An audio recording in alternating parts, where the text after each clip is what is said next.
Alrighty, back in Blender. Gonna attempt a new tutorial today. Something on my back burner list. Well, I'm waiting for a client today. See what happens. When they get back to me, I'll pivot back over to some of the highway stuff, road stuff I was working on. Alrighty, back in Blender.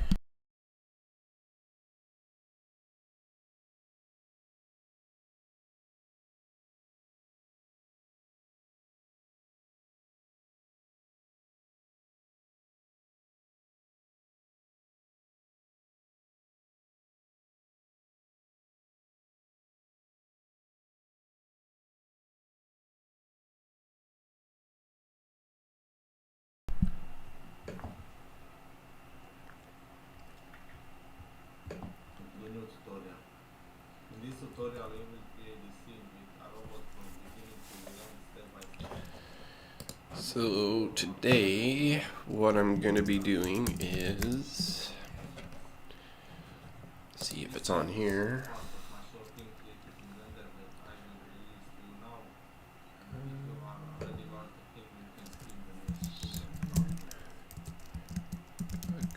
I already made 4 tutorials on the topic of this game, so you can look for them in the top. If you are completely new to Blender, you can also follow this tutorial, as I will try to explain each step and adapt the tutorial for beginners. So yeah, we're gonna be doing this tutorial today. Mute this. Hopefully the audio's not too bad. Let me know if there's audio issues. I'm listening in on my other iMac. But this is a tutorial. I'm gonna start, see where we end up. Oh, I just ripped. That sucks. Yeah, so this is the tutorial we're gonna be doing. He's just kind of showing the different things we're gonna be learning. I don't know if we're gonna get through all of it today, but waiting for my client to get back to me on that other stuff. The highway road stuff I was working on aerial tracking before.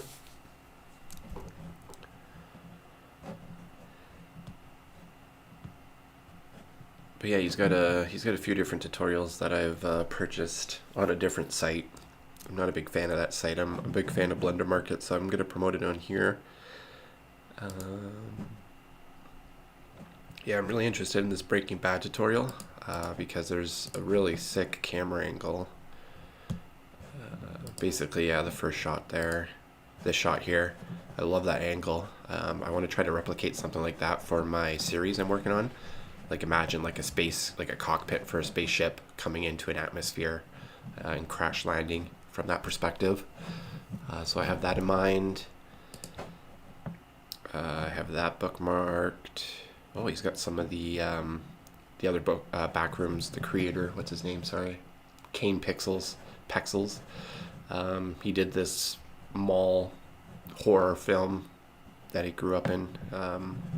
So I guess he's done tutorials for that. This tutorial was amazing. Really enjoyed that one.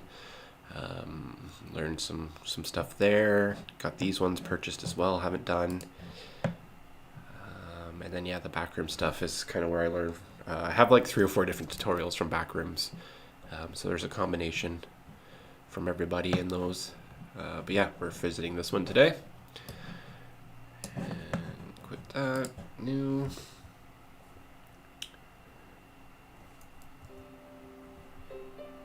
Oh, he's still showing the preview over on this one. Because we want to create this room, I will start with cube.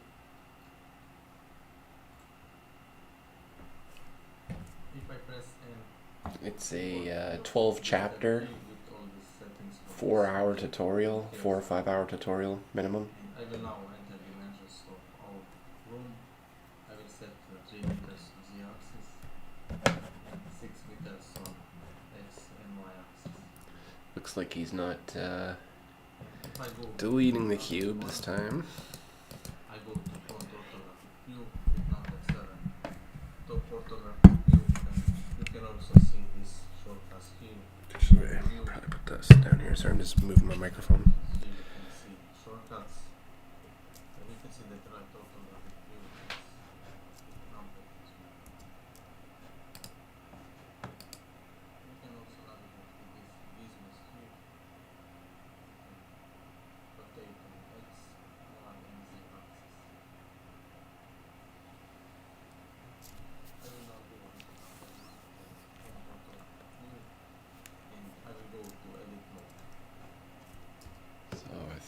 said front view. Definitely makes some great tutorials, but the English translation or barrier, it's a little tricky on some of these tutorials. I've had to rewatch a couple times. He said front view. Front view. Okay, there we go. To skip between object and edit mode is tab on keyboard. Edit mode. I will select this face select. You can jump between vertex select, edge select, and face select. And you can also go with shortcut, and shortcut is 1, 2, or 3. So he's talking about how we can use the different modes here to select what we're about to do. So I'm assuming we're deleting one of these faces. Because we don't see this front wall in our camera, we don't need this wall, and we want to see inside. So I will delete this. Just press delete on your keyboard and delete face. Delete face. He said hit delete on the keyboard, but I hit X for mine. I'm on Mac. So it looks like we got our room, the walls, kind of our shoebox perspective. So we're going to hit P, separate by selection. So it looks like our, oops. Yeah, so we got two different subjects here. We got a roof, and then we got our rooms with the floor attached. And let's name these so that they are nicely accessible. Ceiling, terrible speller. And room, sorry, we'll go walls, floor. Walls, floor. Then we can hide the ceiling. What I'm going to do different from his tutorial, let's pause this. I'm going to create my little kind of starter thing, which I should add to the starter file. Actually, let's take a break from the tutorial. We are going to, I freshly reinstalled my OS and all my programs, so I want to reattach my starting file, and I just had a thought to expand on it. What are we calling this? We are calling this cam's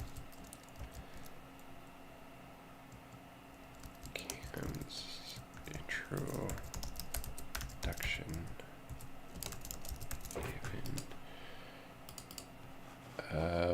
When I'm working in projects, I like to go collaterals.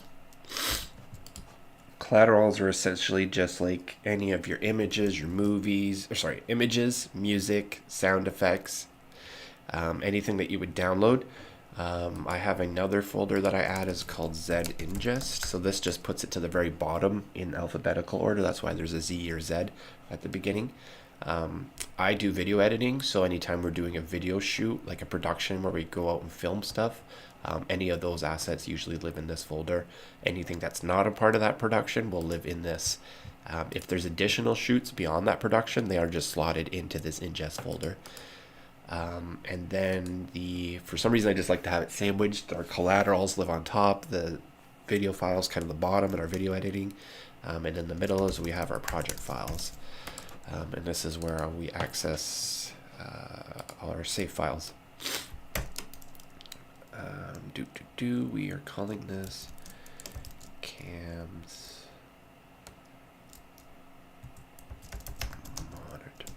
computer, actually. I know I named the top folder something different, but we might have multiple projects.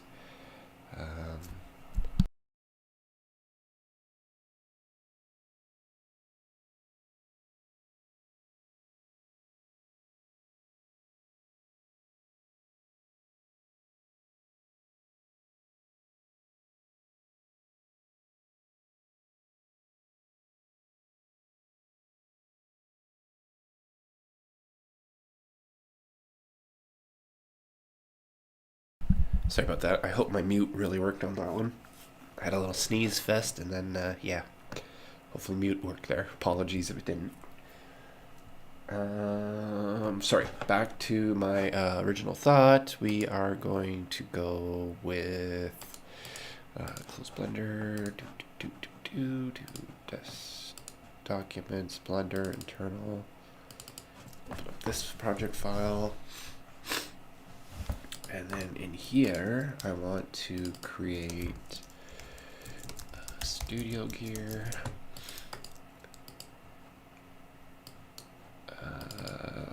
Studio environment.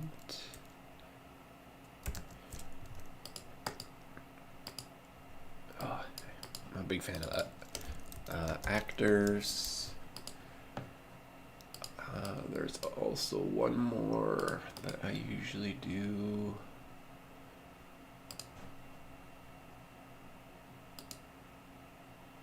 Actually, sorry. It's purple.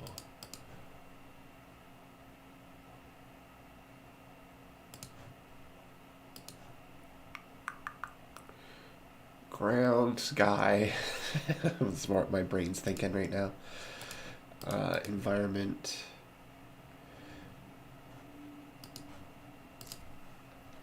Studio gear will be green. Actors. What was the other thing? There's one more.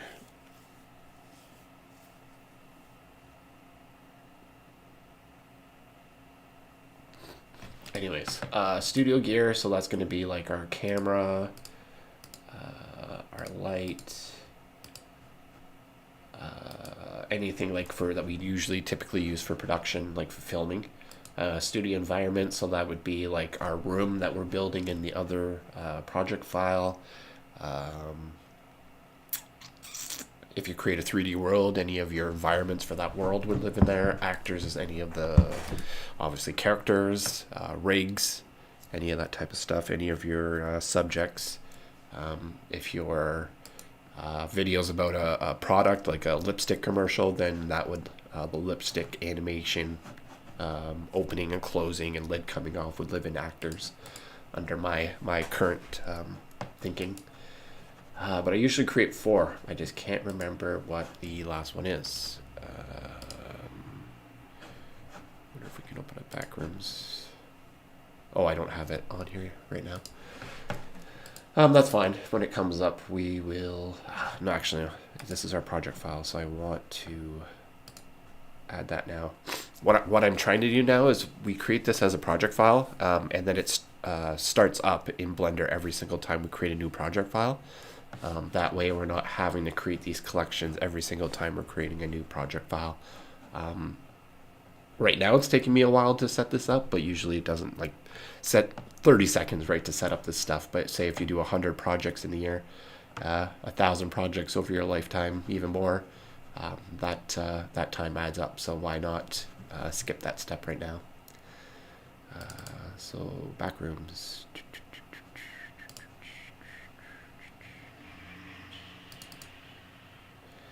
Where did I put it? I was just in here yesterday. Blender Backrooms.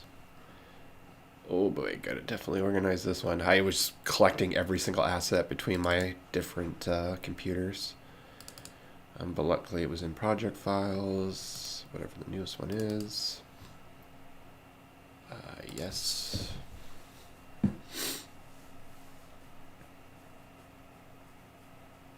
Sorry for the sniffles and snuffles. Not sure what's going on today.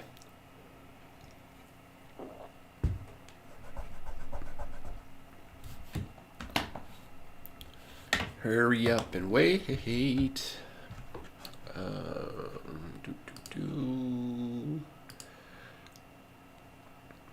Environment, actors, props, gear. So props would be things that aren't animated but are living. So they're kind of like actors, but just a little bit separate, because like I have my telephone pole, but I guess it is animated. It's interesting what I've done here. But yeah, that's probably why I did it, right? Because if we have all these props in here, what we could do is do like people, monsters, props, all within actors.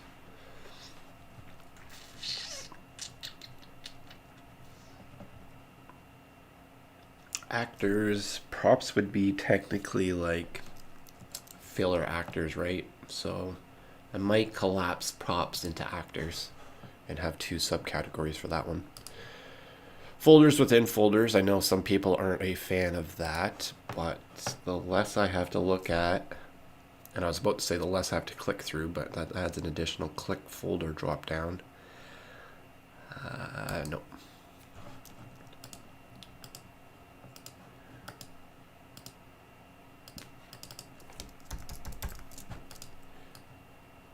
But it's going to keep things really organized, because one thing I'm having trouble with Blender is definitely trying to find assets and layers. Like, it's a little bit different than other editing programs like After Effects or Premiere. I guess this is probably closer to like Photoshop and that kind of stuff, Illustrator, Flash, but yeah, taking me a bit to wrap my head around that. But now it's nicely organized. We could probably color code these.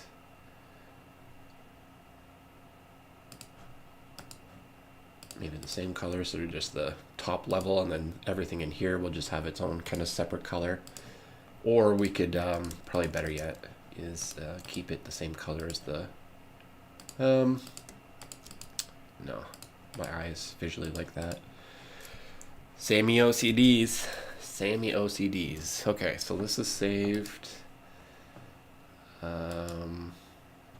I guess we might as well add the camera and the light. Actually, I'm gonna not do a light because I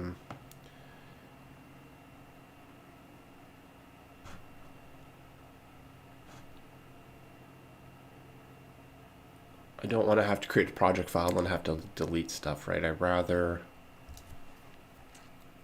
because I use a lot of HDRIs and like True Sky and stuff, so I tend up deleting the lights. Camera, might as well put in save. Okay, how did we do this before? Save startup file. Oops. That's why I was kind of like not talking previously, because I'm actually going to move my camera and put it on the subject if we don't have a crash here. Sorry, this is definitely amateur hour right now, but this is what the channel is about.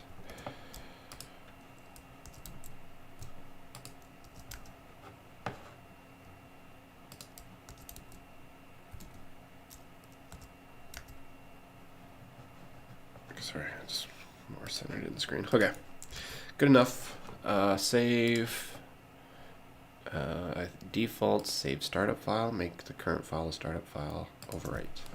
Okay, so if we close down Blender or go file new, this is what should happen. We should see everything we just did. Okay.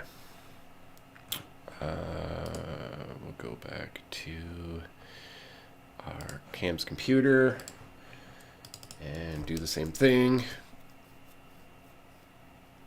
Either way, it's the same amount of clicks because we have to do dimensions and stuff, so might as well just replicate it here, get in the habit. Studio environment. Studio gear.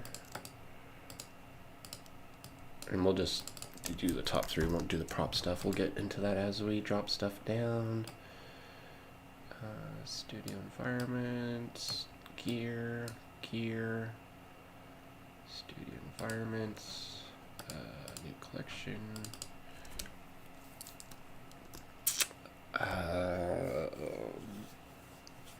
We'll just call this room for now.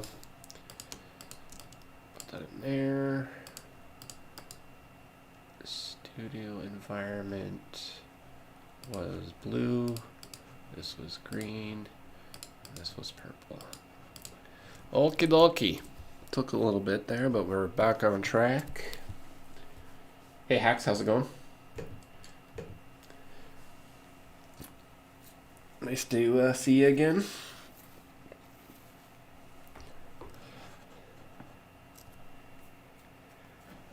Thanks again for the thumbnail. I'm not sure if you saw that started up.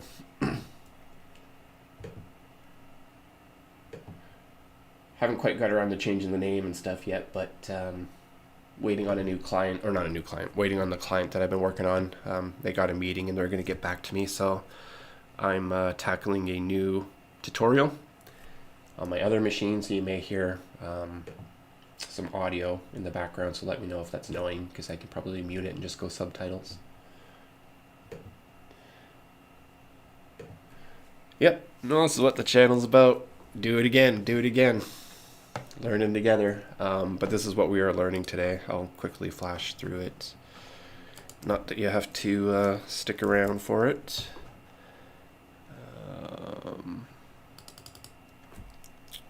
Shoot, I was just there. Why isn't it showing up? Okay, go here. I've been doing some tutorials from this guy. He's been pretty helpful. So we're just gonna go over this one today. It's kind of a scene that I have in mind for my series. At least the perspective and kind of the room. At least the quality of it, the dust and stuff. So I'm probably going to modify it as we go. But my goal is to make it like a military room with like an old school computer terminal. And then there's actually going to be a skeleton in the room versus a robot, indicating that the room is very old and something happened that we don't quite know about.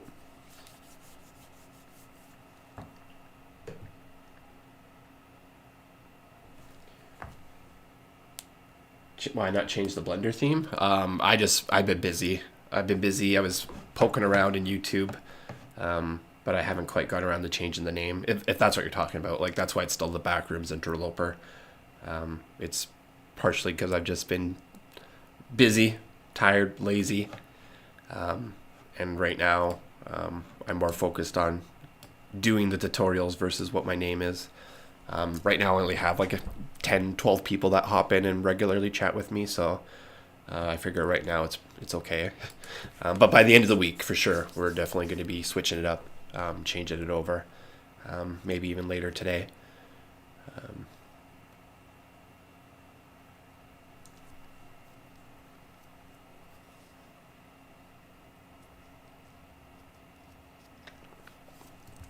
Yeah, lots going on. I should probably organize myself a little bit. Priority of attack, but kind of on a week vacation right now, so I'm doing stuff that I want to do versus kind of the what I should be doing in air quotation. My priority is just on my client whenever he gets back to me, so I may have to hop over and take a phone call, which then I'll switch over to that streaming starting soon Blender. But I may have to quit and hop over to that later today. Sorry for rambling. I'm still trying to wake up. Haven't got my energy drink in me. Oops. So there's going to be a little bit stop and go because I'm watching the tutorial on the other machine. And you may hear audio. I'm trying to keep it low.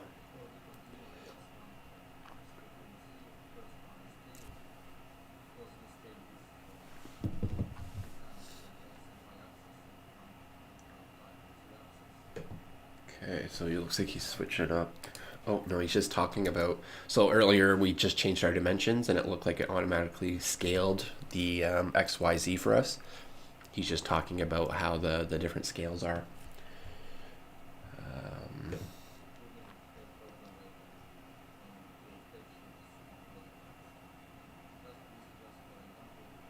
Okay, create a new material. You can click on this little thing here, which gives you some more options. And he's suggesting that we choose a checker texture. So yeah, this is kind of interesting that you can have different textures just based on clicking versus the color. You click the little circle and you get more options. So he's clicked the checkered texture. And we have to click our material option. That's why it wasn't showing before, because we have to be on the viewport shading option. That way our materials will show up. And it sounds like he's talking about how things are a little bit scaled right now, and it's maybe something like that. But we'll get play through here.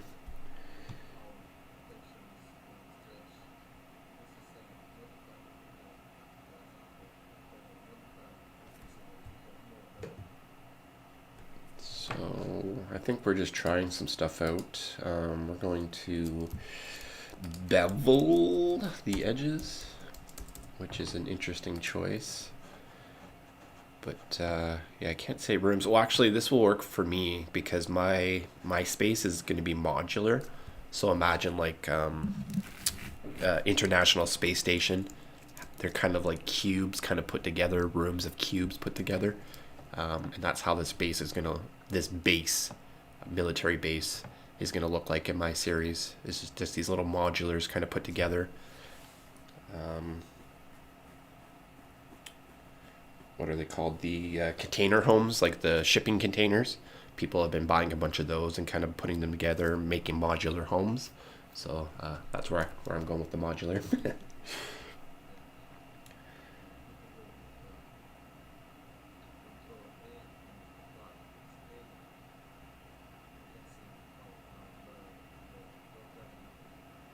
Yeah, yeah. I'm.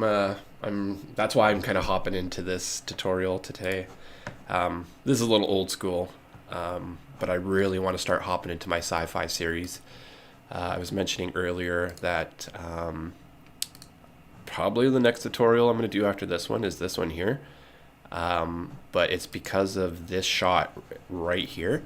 Imagine this shot, this perspective, but instead of like an RV, it's a spaceship, like a cockpit of a spaceship, and they're flying into a planet, and they're crash landing onto the surface. So again, crash landing, we could see like the imprint, the ground being ripped up as the spaceship is digging, crashing into the ground. Sorry, I'm not using the best words right now. But I think that would be an epic shot to create. And I can't see I've seen somebody do that yet with a sci-fi for Blender. So that's kind of the next tutorial that I think I might hop into after this one. I'm just doing this one because I paid for it on a different website. So I kind of want to get all those done and then hop over to Blender Market and try that one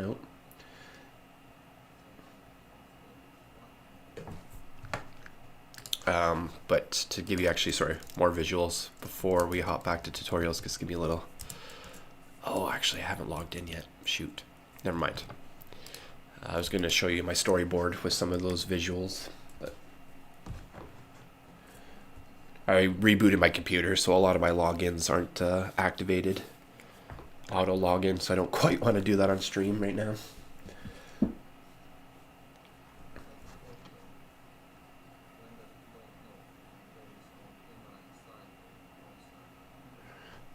So he's talking about doing some camera probably next here.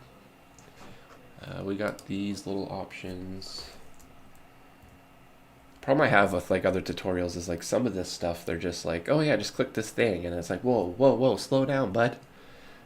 Well, what did you just click on? And then you have to like rewind. But if it's a 4-hour tutorial, you go back too far. Face orientation.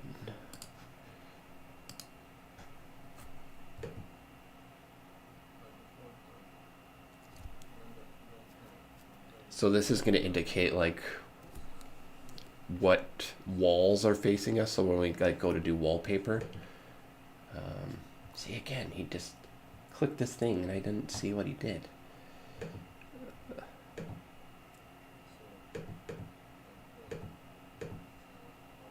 Face orientation, weird. Oh, that's why. Okay, inside, outside. It's simple. We're getting there.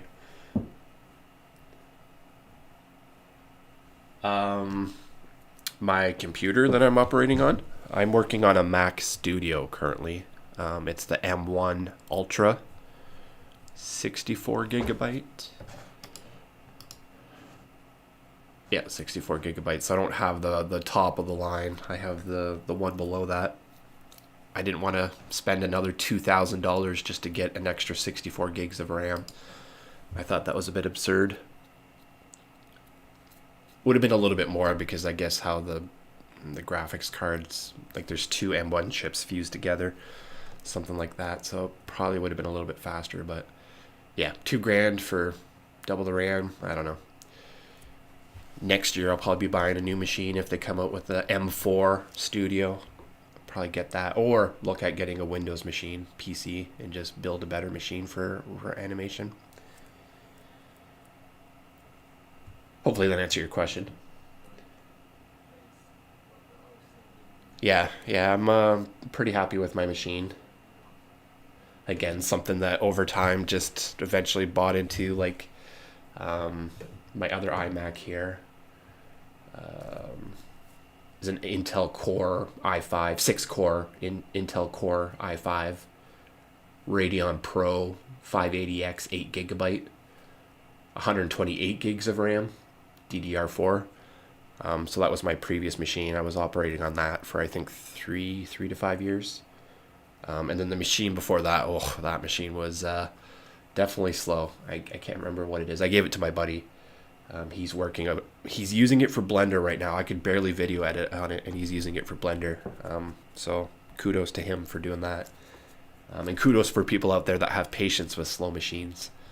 I know it's expensive to buy some fancier machines, and I highly recommend doing it because time is money. But yeah, you definitely got to deal with what you work with. So, anyways, enough about my machines and powers. But yeah, just slowly upgrade. Every time you get paid by clients, you just keep putting that money into better, stronger machines, and then you can do some really cool stuff down the road.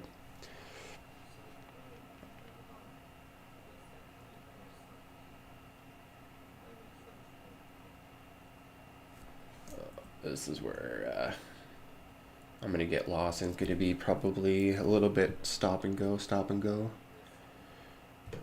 We are adding some, yeah, this is a little frustrating. Can I play it slower? Yeah, there we go. 0.5 the speed. Sometimes I can watch stuff at 2 times the speed, but when you're learning new stuff, definitely can't be doing that. Actually, I might mute it. Edit mode and press A. So we're selecting everything.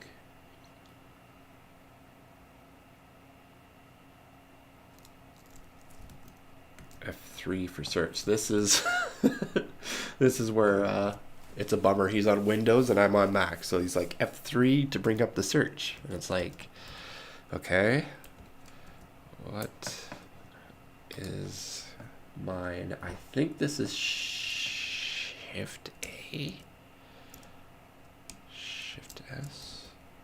There's another menu that we bring up here that you can add stuff to. What is he looking for? Go there, I guess. Normals, mesh normals. Mesh normals flip. Okay.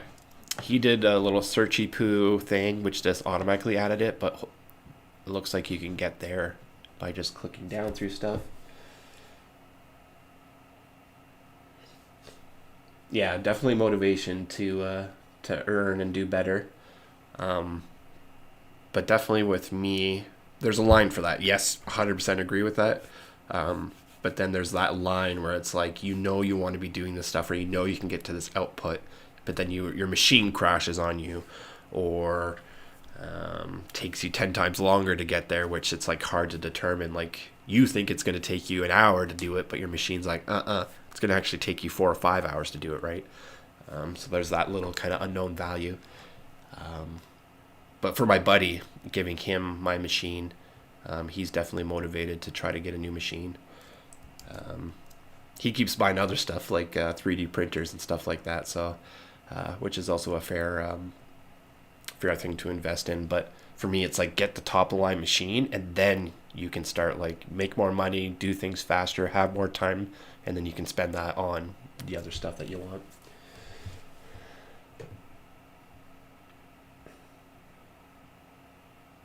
Yeah, Mac Minis are pretty cool. I was looking at Mac Minis at one point, just for the price and for what they were able to do. They were pretty decent.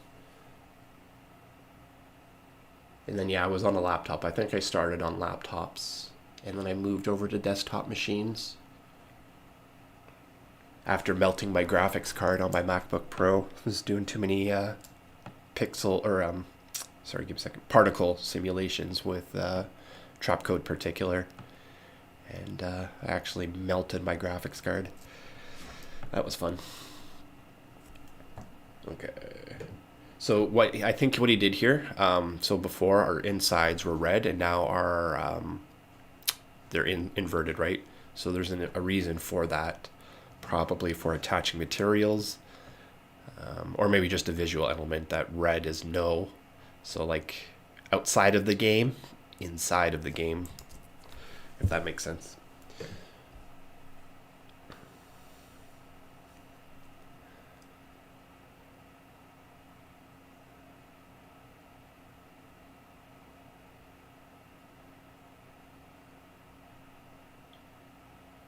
The other thing I'm curious about, is there a delay on my stream right now? I'm not sure if it's noticeable or not between the chat and my responses, but I'm trying to figure out how to remove that delay. Yeah, Trapcode is definitely a heavy plugin, especially when you don't know what you're doing. And that's what I was, my ignorance at the time was like, oh, I can install it and I can just do whatever I want in it, not realizing that there's a reason why you have so much hard drive or so much graphic card power, so much RAM. It'd be nice if your computer would be like, hey, you shouldn't be doing this based on your machine specs, but I think they have added something like that now. But yeah, you definitely need to know a little bit about computers before you start throwing millions of particles at a machine that's not able to do it. It's why Hollywood has like a whole giant warehouse of just render machines, like a factory warehouse of render machines. Not a laptop. Anyways.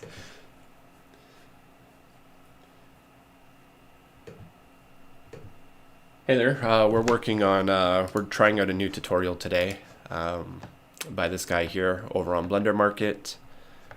If you hop back on some of my previous videos, we were kind of doing a motion tracking cityscape. I have a client that I'm working with. They'll probably be contacting me later today, so we'll pivot back to that. But for now, we're working on this little tutorial here. I have a series in mind that I'm working towards. And this scene kind of is a similar scene I have in mind, so I'd like to follow this tutorial and kind of make it my own, potentially.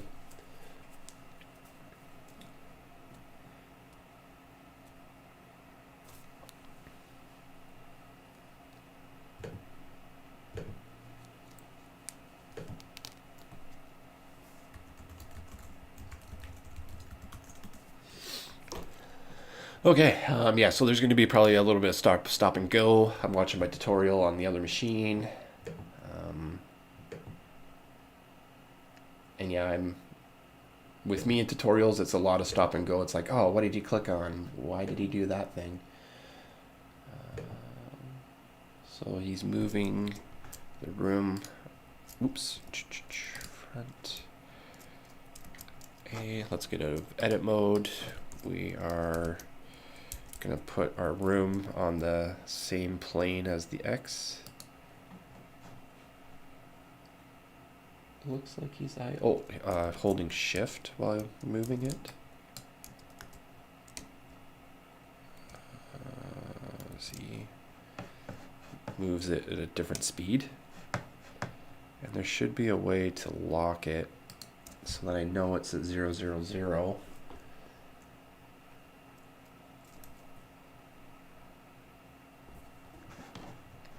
But it looks like it's just 1.5.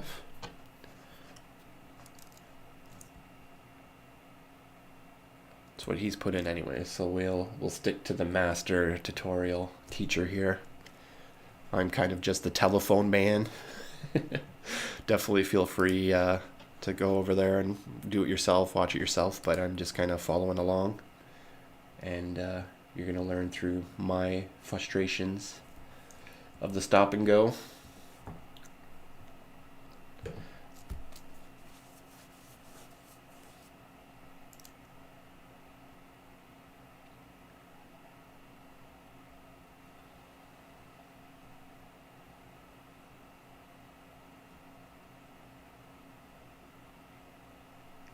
too far back.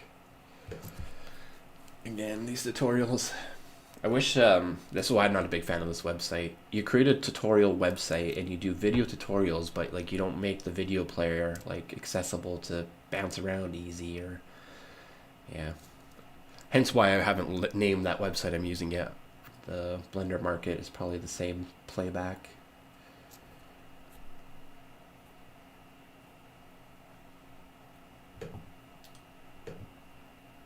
Hey Hyperfront. Yeah, thanks for the shout out on the thumbnail. We actually have Hacks. I'm not sure if he's still here in the chat or not, but he is a thumbnail guru, and he actually whipped that together for me. We have a couple other ones as well. We're going to be doing After Effects stuff once in a while. I also do Premiere Pro. So yeah, we do. If you're looking for some wicked thumbnails, you might want to hit up Hacks in the chat, and he can let you know what he can do for you or not. His going rates. But yeah, thanks. We're trying to do some rebranding on the channel here, and again, Hacks is our man for that. So thanks, Hacks.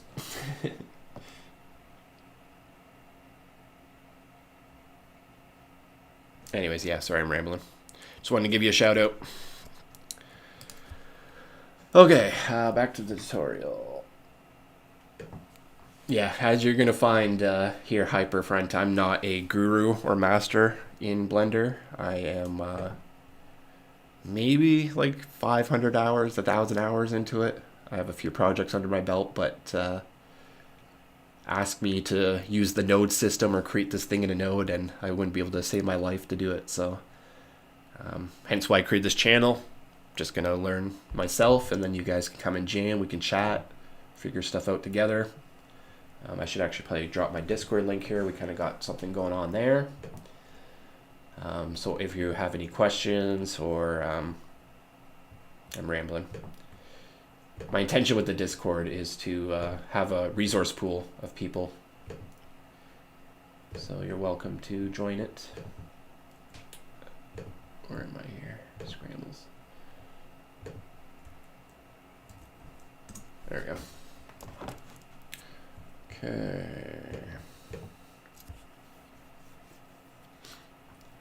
Yeah, I want to say that thumbnail is doing some work there, Hacks. We're up to 5 viewers.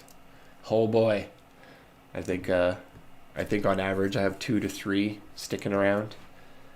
Seems like today's the first day that I posted as that thumbnail, so I'm curious to see kind of if it pulls more people in or not. And according to Hyper, it looks like it brought him in, so there's +1.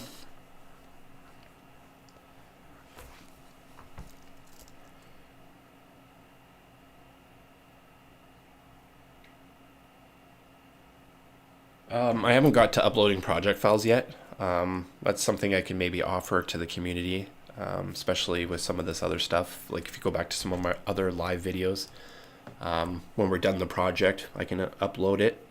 Or yeah, it's on my to-do list, but I'm just thinking about like Patreon, that kind of stuff, because it would be nice to kind of have a little bit of money coming in to give back to the community, like Hacks, people like that. I have a kind of a large plan that I want to be able to contract people and then pay them back for their services, and Patreon would be one way to facilitate that. But anyways, future thought. Right now we're at like 50 subscribers.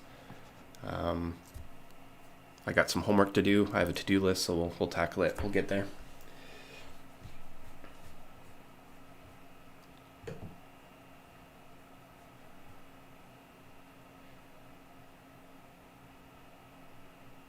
Okay, sorry. I'm just going to try to dial back into my tutorial here. Get focused. I'm rambling too much, talking too much. Where do I post my work? Well, right now, basically my YouTube channel, I think is primarily my personal 3D projects. I've been involved, or I've dabbled in the backrooms. series that's on YouTube. I'm not sure if you're familiar with it, but I had my hand in that. But this channel is more changing into kind of like follow me while I make work and do work. I do a lot of client work, but a lot of that stuff's on my personal business account on Vimeo. And it's a little outdated right now, so I don't know if I want to share it, but a lot of my work comes from referrals. So that's why we don't have a website. That's why we don't really care so much about updating our homepage on Vimeo.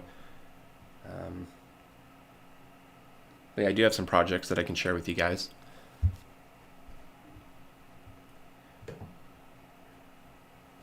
What do you guys do? So we got a couple new people in Blender. Is there any After Effects, any Premiere Pro? Do you guys do client work? Do you guys have do you do your own personal projects? Let me know what you're doing, what you're about. Curious to see what the community does.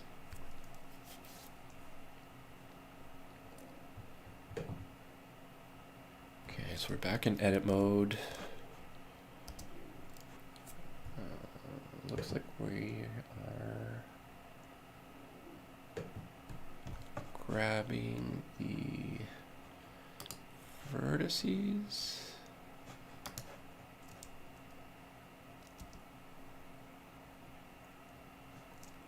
E to extrude. That is not what he's doing. Go back in the tutorial. Or was it Y? No, it's still not doing it. With edge select, these 3 edges, we can go... Okay, I selected too many. 3 edges. 1, 2, 3. 1, 2, 3.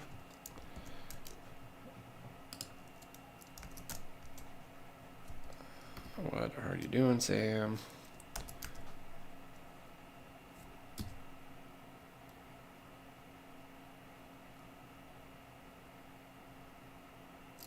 He's no longer a material mode, so curious why he's doing this, because what it's doing is it's stretching the material, right? And I don't know if we want that.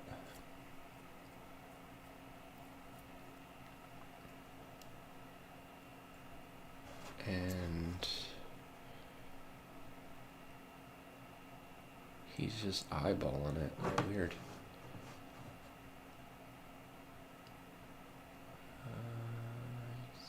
6.81. Let's just do 7. Sorry. I'm looking at the Y value on the top right hand screen. I wonder if I can change this now. Okay, there we go.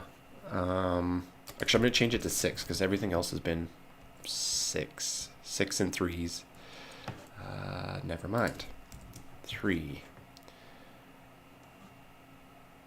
3 looks equal. Okay. Let's do that. Hop back into the tutorial. I'm not sure if this is how you guys do tutorials, but it's like 15 seconds, hit pause, go back, watch 15 seconds, hit play again.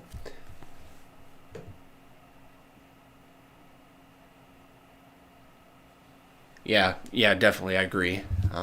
For the files to drop them in. But in this case, like, what would I do? Like, if we're following somebody else's tutorial, do I file save as, upload, and then here guys, this is where I'm at today, I've just created a room? Or do I do the tutorial first and then upload and then say, hey, this is what I followed? I guess what you're getting at is, like, if I make my own tutorials, right, then I should be kind of doing what Buddy's doing here, is doing a screen recording and then uploading the project files. I wouldn't want to charge for mine because I'm definitely not a professional. I don't have the resume, personally, I feel, to be confident enough to be able to charge for my tutorials. But yeah. When this becomes the tutorial channel, then 100% we will be uploading project files and making sure that my noobs, in air quotation, have the same files as I do so they can follow along, right? It's definitely frustrating, as I just pointed out. It's frustrating when you're trying to follow along and one, you don't have the same assets, or two, your interface is different. You're saying F3 for this shortcut, but then it's something else for somebody else, right? So you want to try to be universal. And not to be rude, but like for dummies in air quotation, right? Like the simplest language possible, the slowest motions possible.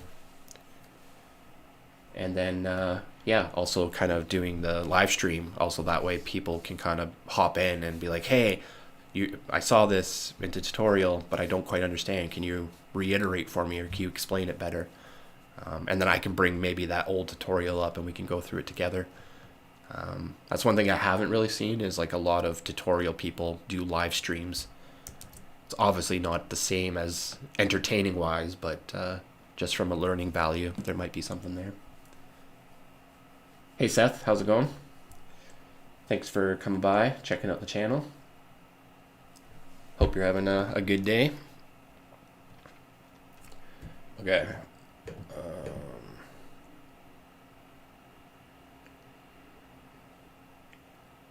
So he's closing off the one room.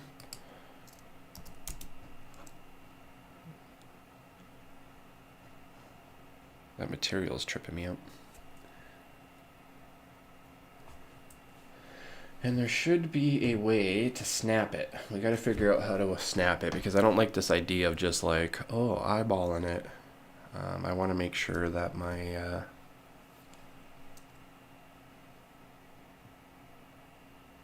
I don't know what he's doing here. I'm really curious where this tutorial's going, because I might have messed it up already. Because he had us separate the ceiling, then he had us move stuff. But looks like I forgot to move the ceiling because he had it hidden. We're in edit mode. That's why I can't. I'm trying to select the ceiling, but I'm like, why is the ceiling not being selected? It's because I was in edit mode before, adjusting the vertices.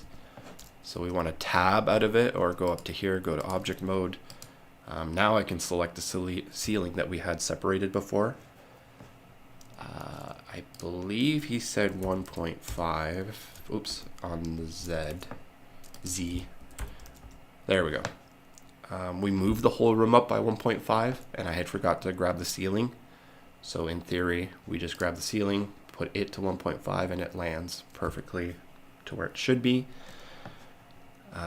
In that case, in theory, we should be able to extrude. So we go E for extrude, Z, Z. We're going to go up.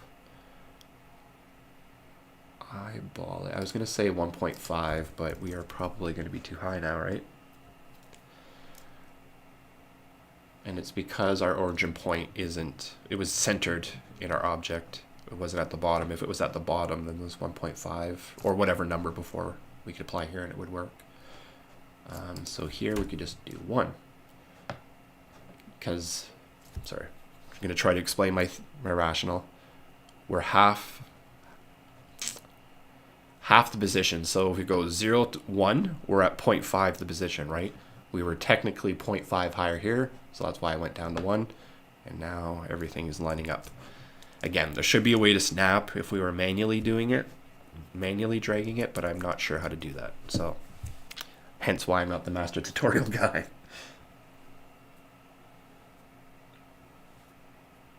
After Effects streams, that's the problem with my channel, is I'm not, right now it's not scheduled. It's just like, oh, what do I feel like doing? Or it's going to rely on what my clients are wanting of me. Like say if I'm doing like motion graphics for name keys for an interview, that's something that I could be able to stream. So I'd hop on and say, hey, doing After Effects, making name key motion graphics today. But I have no idea like when I'm doing that next. It's just kind of on a per project basis.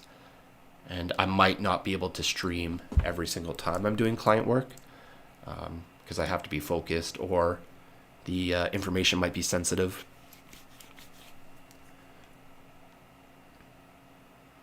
Can I explain how to do basic modeling? That's an interesting question. I can give you a basic explanation of like shapes and how to add stuff. But say if you're looking for how to model, like if you want to, actually, sure, here's a better example. We'll save this. If you're talking modeling, like basic modeling, how do I model a character? How do I model a human? Unfortunately, I'm not going to be able to show you how to do that because that's where I don't know if I'll ever be able to do that stuff. My buddy that I work with, he loves doing modeling. It's something that I am frustrated with and can't wrap my head around. I'm more of a world builder, I guess. Like I can model houses, I can model rooms. Let's see if I can give you some examples here of some of the stuff that I've modeled.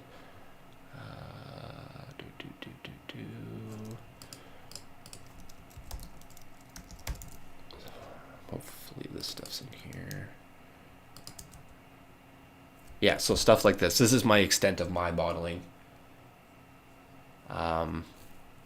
Is this. Like I can model a room, essentially what we're doing right now, right, with the tutorials. I modeled this room by myself, didn't need a tutorial for that. I had this ceiling that I figured out. I added lights to it. I created these 3D podiums, which is essentially just a cube. Again, made another cube, but then changed the material on it so it was glass. All these people are just from a kit. So I just downloaded like a human kit bash kit. I want to say these were from Blender Kit. It's the guy that created or did the donut tutorials. I believe he is behind this website. But yeah, when you download this, it's something that integrates into Blender, and then you can just search for like human model, and then you can add it to your project file. By the way, I was doing hand motions, like you guys could see me right now. I don't know if I'm streaming.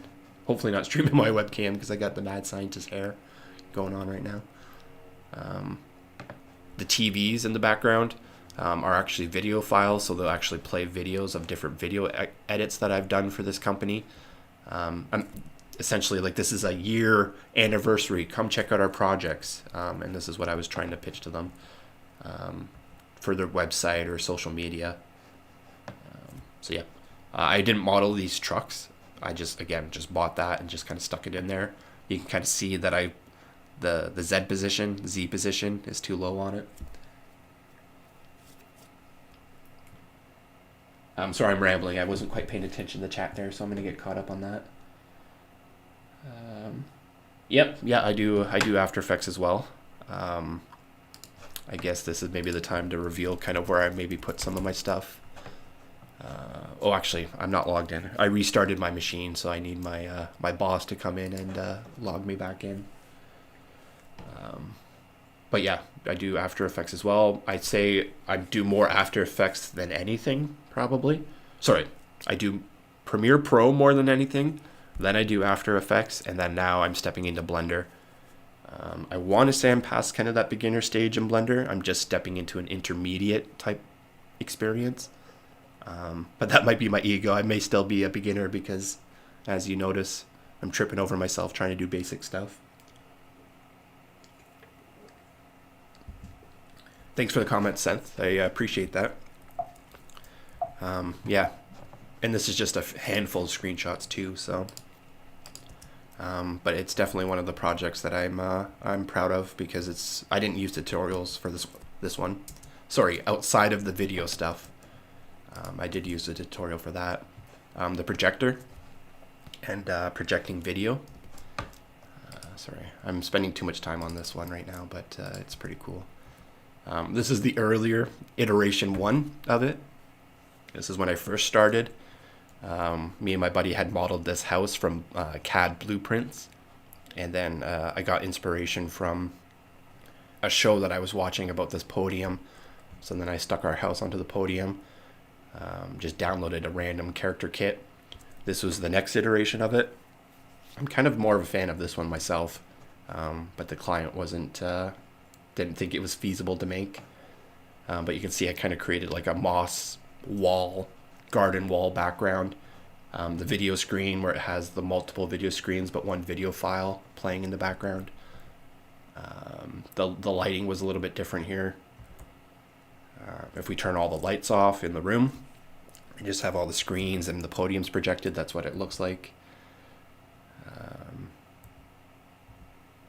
Then yeah, you can see this is the one I was kind of looking for. It's a little hard to see, but the video being projected, you can see like the rays because of the fog environment.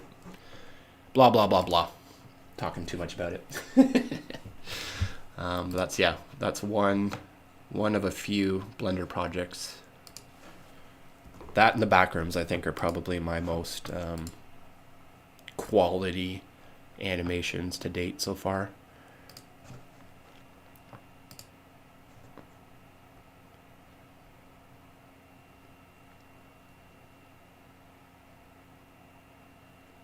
Lean, extrude, and others, not those high level. Oh, extrude. Yeah, sorry, Seth, if you're still here.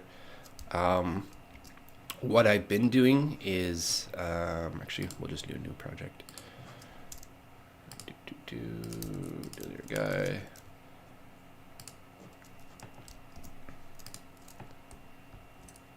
So in here, we're in object mode. So right now we can't actually edit our object at all. We can just move it in our environment. So when we want to model it, say if we're trying to create the room, what he was doing there was he would go into edit mode. So you can use your mouse and go over here, or you can just use tab on your keyboard and it should throw you into edit mode, whatever object you're selected. And then in here, using these different select modes, you can select your face, you can select your vertices, and what essentially he did there was he deleted the face so that we have our shoebox can see inside the room. And then we went to our vertices and hitting E, we can extrude. And then by hitting like Y or X, we can change where it's being extruded. And then yeah, you're just kind of working with the extrusions, X, Y, and then you can kind of design your room. This is how I created the back rooms. Was essentially, I built one wall, built it with all the wallpapers, went to the bottom, extruded, grabbed my face, I think it was, it's been a bit, brought it out. So you can kind of see now I have a little kind of wall guard, like a carpet guard for people vacuuming so they're not busting up the walls.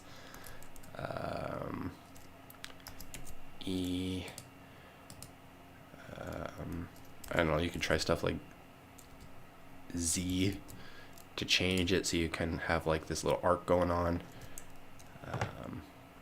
So yeah, just a couple clicks, we already kind of have like a wall kind of built, right?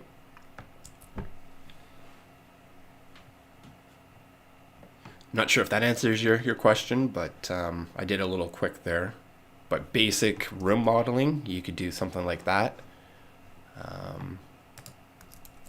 Gets a little tricky with the floor. Maybe if you're doing like just random stuff like that, you probably want to just have your floor separated like our ceiling was. We're going to go -1, scale it up, and then that way we have our floor. Make sure it's always there. The one thing I'm neglecting to tell you guys about is that every time you scale stuff, get an edit mode, all our dimensions and stuff change. So there's something about Blender where we have to apply the things that we've done. I'm not going to go there because I'm still kind of wrapping my head around it. I thought I had it figured out, but yeah, the motion tracking stuff has kind of thrown me off a little bit with that, but cool. And man, there's going to be other ways of doing that. That's probably not the best way of modeling, but like if you're just looking to quick dirty, get into Blender, you're just making sure that you're in your edit mode. In order to like move the entire object, usually you have to be out of edit mode. If you're in edit mode and you're doing this and you're like, okay, I actually want to work on the floor now. Well, the problem was I made the floor part of that. I'm skipping some steps here. But let's say our plane was a separate layer, and we're editing. Oops. We've been editing our room, da-di-da. We've made our rooms, and we're like, oh wow, we want to edit the floor now. I can't click the floor. It's like, why can't I click the floor? Why can't I change the floor? It's because I'm in edit mode and it's not a part of our cube.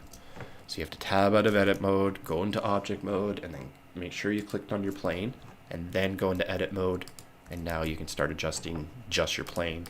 You're not going to be able to click back onto your walls because you're not on it. So tab out of it, do. Anyways, rinse and repeat.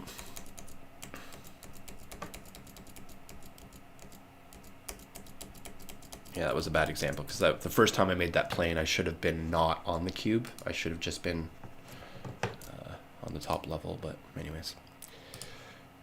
I really hope my client will get to me soon. I really kind of want to get back to my motion tracking stuff.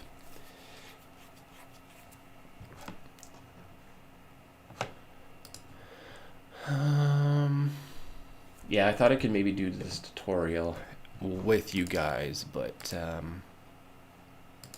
definitely need to get refreshed with the basic modeling of Blender, because there's a lot of stop and go for this tutorial right now. So what I'll do is I will hop back to my client work and just fiddle around with that a little bit more. Hopefully he'll get back to me in the next hour here. Show you guys what we've been working on. It's a bummer. I don't know what's going on or how to fix it, but this particular app I'm using, I'm not able to find the street texture. So that's why it's showing up as pink, because it's a missing texture file from the last time I was working on it. What I did last night was I just created my ground there with some grass. So that's a new addition. Where are we? We are in Eevee. I'm going to swap back to this. Hide the ground.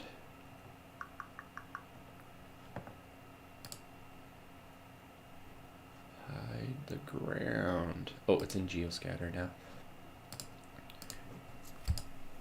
Notice how my project file isn't set up to what I was talking about earlier when I first started this stream, and how I'm scattering, trying to find my stuff. If it was organized before, I probably would have known where my ground was. But there it is there. So I'm trying to play it back, show you guys where I'm at with the motion tracking.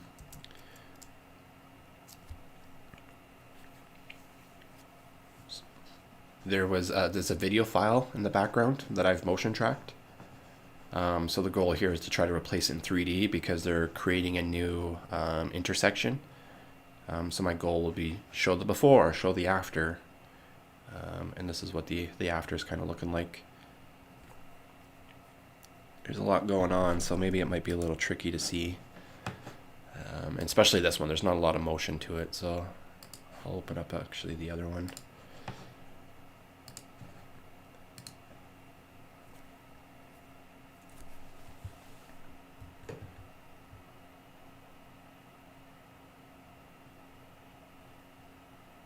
Yeah, that's a good idea, Seth. Yeah, like after I'm done doing it, then kind of edit my video, my 7-hour recording of nonsense, just go in and kind of cut out the fluff, right? Or the times we're not actually doing work. Maybe try to get that video down to 15-20 minutes. And then, to your point, do a voiceover on it, right? And then maybe even subtitle it. What am I doing? I'm going to the other project file. Yeah, subtitle it, all that kind of stuff, which is what I do for my work, right? I take videos and take 6 hours of interview and make a 3-minute video with it. And that's what I should be doing with my actual content.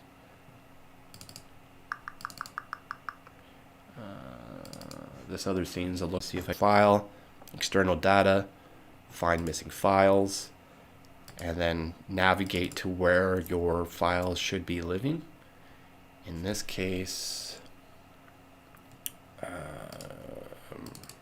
is that ingest is where some of that video stuff's going to be living.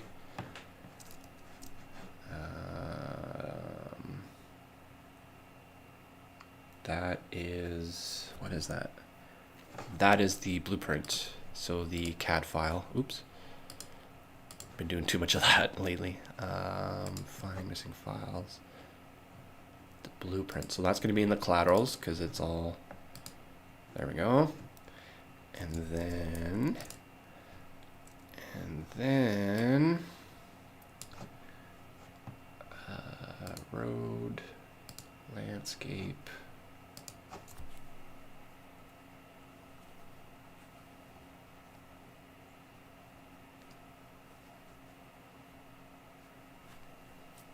Yeah, it's definitely a good idea. The one problem I'm going to be facing is I do this for my job, and it's like 10, 12-hour days. It's just right now I'm in between projects and I'm on vacation, in air quotation. So to take a 6-hour stream and then edit it down and stuff, right? I could probably do it in a day or two. But that's just going to be some extra work. Again, if I had a little bit more kind of incentive. I love doing it for you guys. I love spending my time with you guys, but time is money, right? And I got to pay the bills first. So, yeah, I got to stop talking like that and sound like I'm all about the money, which I'm not. Just got to make sure that you're not going negative either with your time investment or negative with your monetary investment into things. Sorry, back on focus. We are trying to find missing files. So I'm not sure exactly where all this stuff was before, so we're just gonna say, hey, I had stuff in here. Could you find anything? It's like, no, couldn't find anything. Here's all the stuff I couldn't find. That's what all those errors were. So we did that. I didn't do collaterals yet, which probably isn't going to do anything. And then these are textures for like my ground and stuff like that. So they're likely to be in, find missing files, in my documents. I like to keep stuff in Blender. This has definitely gotten a little messy. Too many folders. Let's see if find some stuff in here.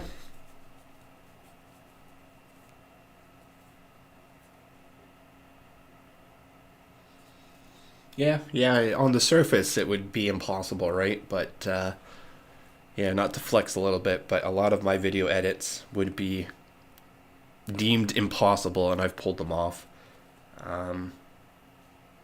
Yeah, I've been conditioned to edit a certain way, and I can usually chew through stuff pretty good. And luckily nowadays, like Premiere Pro, there's a really cool feature. I was against it at first, talking into text files. And then you can actually just like edit that text file like you would a document or a paper that you're writing. And then it actually edits the video when you're deleting chunks of audio. I don't necessarily use it for that, but it helps me to like get to the point of stuff. So I could search, hey, sorry, give me a second. I could search in this text thing that I generate certain keywords that I'm using, right? Click this thing to click that thing. So then I could just find these little bits and then just cut those out. After you do that process, usually you have 20 minutes. Long story short. Should definitely be opening up Premiere and probably showing you guys that as I'm speaking, but that's another day. Today's Blender, and we are trying to figure out why these materials are not linking. Definitely should have linked there. I either used Flow or PBR for my materials. Oh, scrambles. Desktop.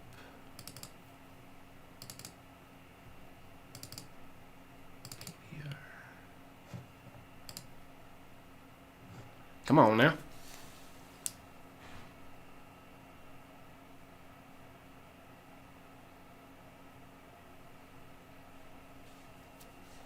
Yeah, that's fine. Come and go as you please. I probably was a little boring there, rambling.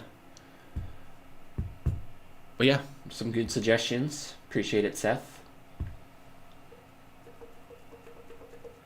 Definitely taking some notes as I go here.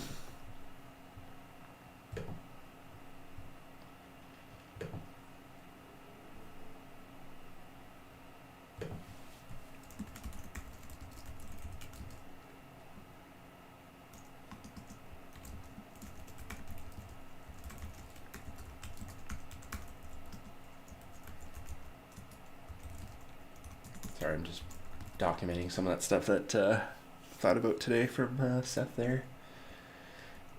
Editing, edit, 7-hour videos into 10-minute.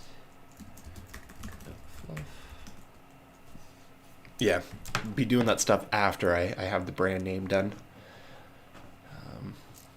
Man, this is frustrating. Why is this not wanting to go? The telephone poles should be able to find those.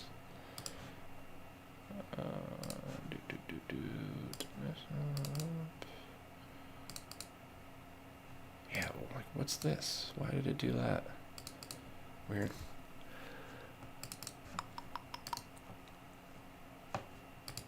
Okay, found those. Let's save. I don't think you have to be highlighted on stuff, but I was definitely highlighted there, and it seemed to work.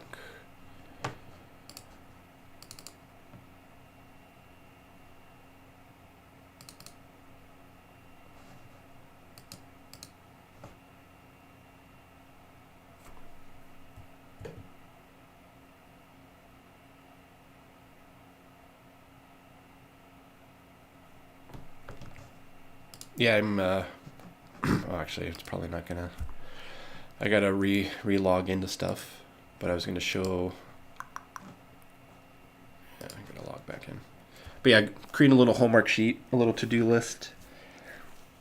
There could be a case to be made that there's a lot of to-dos, and divide and conquer, maybe set up a Discord chat, call out one of these days and have people hop in.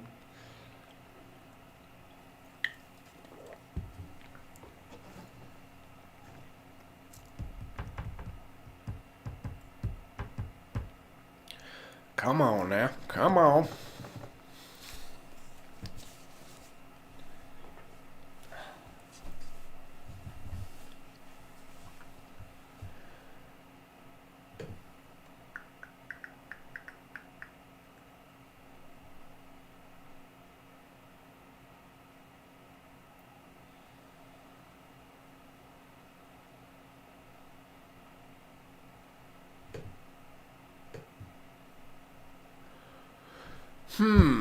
Not having much luck trying to reconnect my ground here.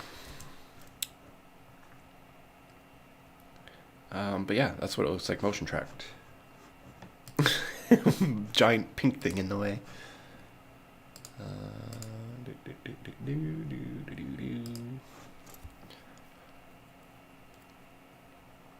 But the goal is to essentially create a 3D version of this roundabout and then drop it into the footage.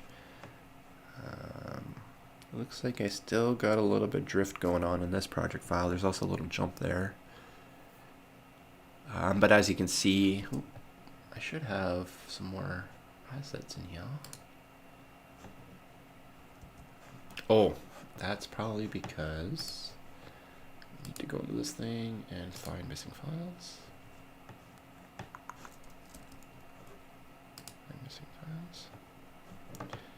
What I was trying to say is that I did have a water fountain here. We can quickly just add that in. That's not what I wanted. I want this. Because this tool uses E to bring this up. I'm using Ngon and the different packs that they offer. In here was a fountain. Just drop that in there. Yeah, I already got fountains. What's going on? What is going on? Why are fountains not populating?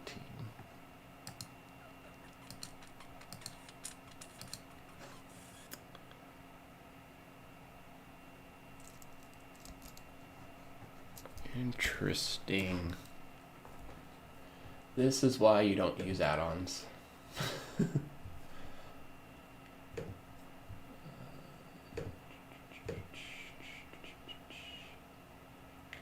This is Ngon. If you go up here, sorry, I was just talking negatively of it, but it's actually pretty decent. Ngon. It's by Polygonic. So you have to buy like the different things, like the cars or the trees. They're not too expensive. It's only expensive if you're like in a studio and you need multiple seats. Right now, all this stuff is on sale, I think, still. Bumble.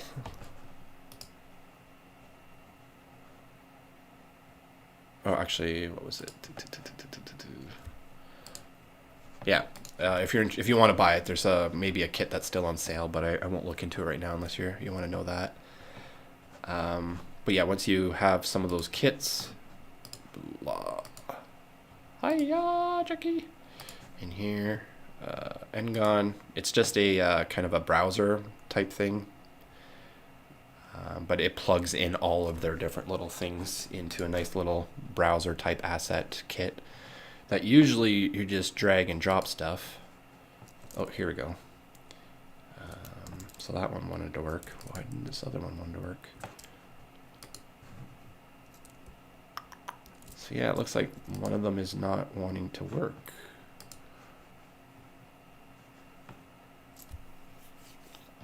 That one works. Weird. Might have to message them about that. The other issue could be too is there's just maybe a glitch from my previous project file, because it's looking for Sam's Documents, Blender this, and I've changed all the folder names, so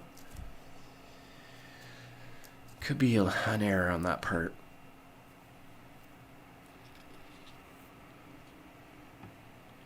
Oh, I think it's crashed, yeah. Doing too many things at one time, plus I'm streaming.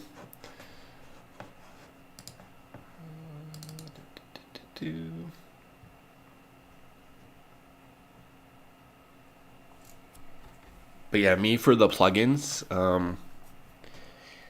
the golden rule is don't buy it unless you need it. So find the client first, make sure you have the client, and then buy the tool and learn it as quick as you can. Because as you get into it, you find out that it might not be able to do some things that you wanted, like the street stuff that I was showing you before, the road stuff. Those kits that I bought are not going to be able to create this road that I have in this blueprint, right? And I want to say I probably put close to $100 towards these type of street stuff between the different things I've downloaded. And I've bought a lot of tools that I'm not using currently just because it's on sale or this or that, right? But it's probably better just not to buy it if you're not going to use it. Learn one thing at a time.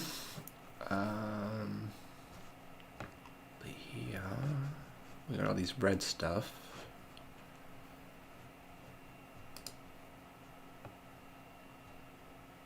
I'm hoping this just fixes it. We'll see. Oh, nice. Doesn't look nice, but kind of did what I needed it to do.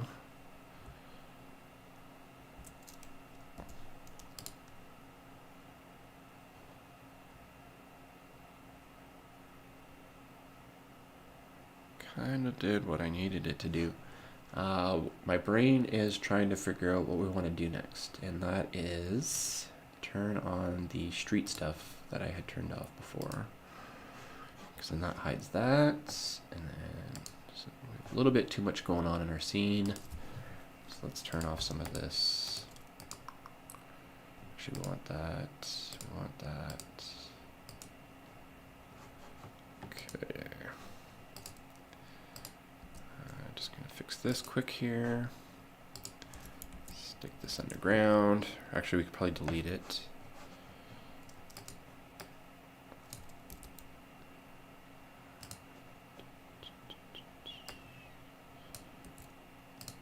Okay, here we go.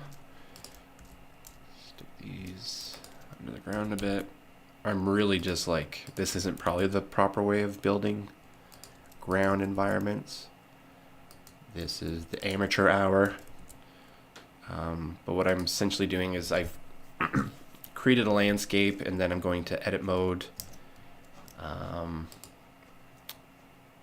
using the way that I created this landscape, it already had all these vertices on here for me, but there's ways of subdividing it to get all this detail. I'm selecting one vertices. I'm using the proportional editing. When you select a vertices and hit G to move it, you can actually, on my magic mouse, if I use 2 of my fingers or your scroll wheel, I'm assuming on Windows, you can actually change the size of your brush so it targets more of your ground. This way it creates more of a realistic environment. You're not going to have like blocky pulls down. You're going to have more of a hillscape using this tool. But in doing so, you create a new problem, which I'll show you in a second. You can kind of see it starting to happen there. As you start to tuck stuff underneath other layers, if you're not doing it accurately, you're creating little lips and gaps in your, dizzy. So there's little gaps, like there wouldn't be that little gap in the road, right? The dirt would be attached to it. And I'm sure there's probably a way of like snapping stuff together. But on the amateur hour, we are just kind of playing that plus minus game until we have it visually looking good. The other element too is that we're probably not going to see this angle, so you don't have to technically fix it. But in my experience, a lot of these animations that you're seeing, like fancy animations, the project files are a mess. Like a lot of the stuff's just like, oh, we're not seeing it, so we're not going to worry about it, right? Whereas good habit is you want to probably clean up your project file as much as you can.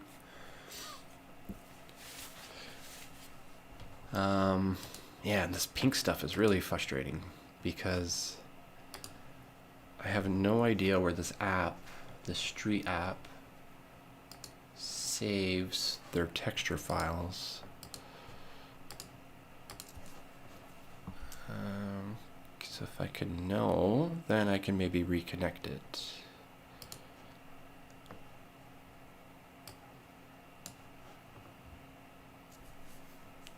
And there's a chance it might be in this.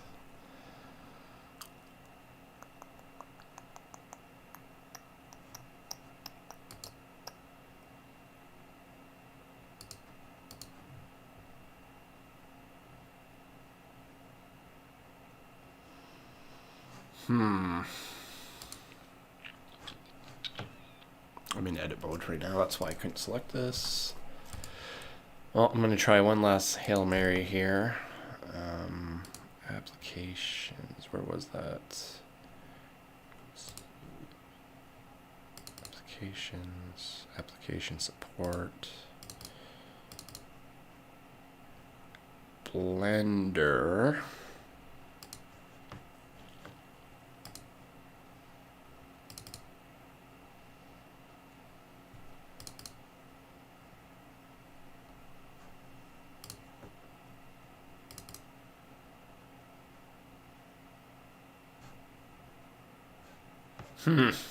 Anyways, pretend that the pink is gray. I'm not going to waste your guys' time staring and fumbling through that.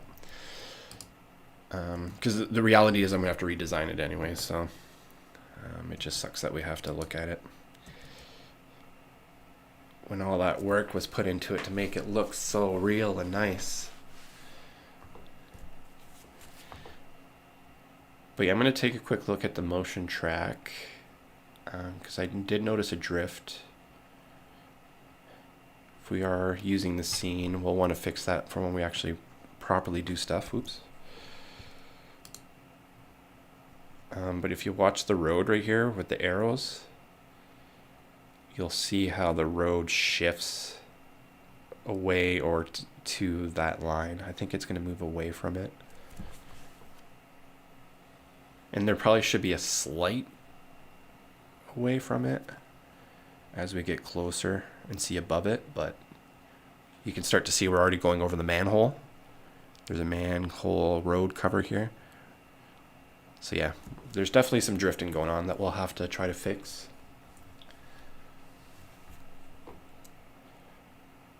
The other issue using this app is like it's a roundabout, right? That's what they're adding to this road, and there is no way for me. I haven't figured out, anyways, to say, hey, simulation of cars that's built into this app. Make sure you don't drive through the island that I created. There's no feature for that on this one, but I did find this other tool. I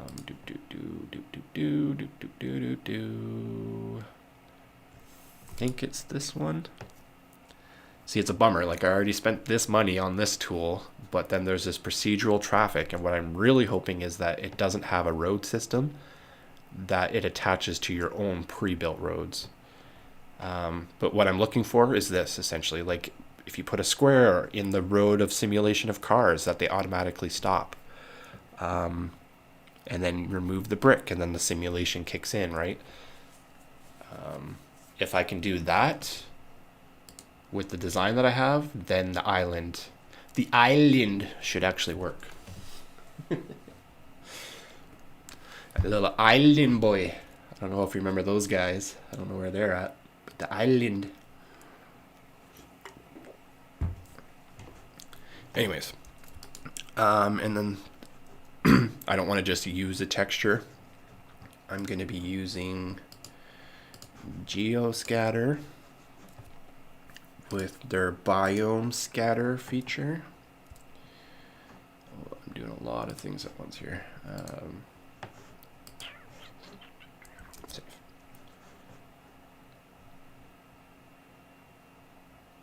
I'm going to reboot. That's supposed to open up a menu, and it's not. And I don't know why I keep getting that error. I even rebooted my machine, factory resetted it, and I'm still getting those errors. What were we doing? We were trying to get into the biomes. There we go. Okay, it looks like I'm missing some biomes. I gotta do some more installs. But in here, we are going to use this one. So what it's doing is they're biomes. So they're like kind of like pre-constructed assets scattered across a layer to kind of create a specific environment. It's kind of your starting point, because you can go in here and like modify, or you should be able to modify the assets that you've stuck to it. Right now everything's pretty big, so what I've done is I go in here and I scale this down to 0.1, maybe 0.15, probably 0.1. I'm still just learning this, but there should be a way to increase the spawn. Did this last time, but I don't think it did anything.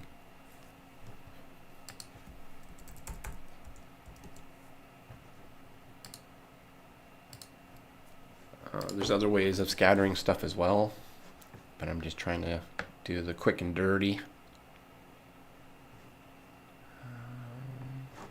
But if we go to our materials, hopefully you can maybe start to see a difference here.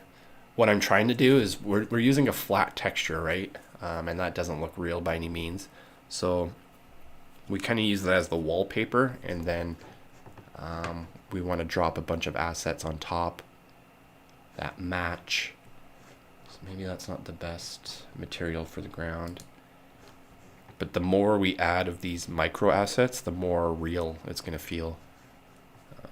It's what I feel like I achieved in that other project file. And this is probably messing with me because the angle's not right on it.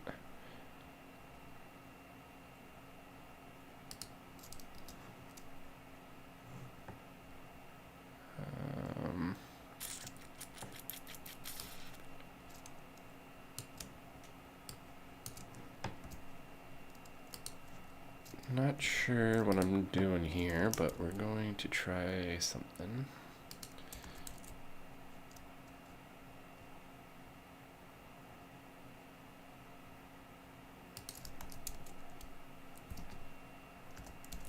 Just trying to get the perspective a little bit better, because it was messing with my head. Just wasn't making stuff feel right.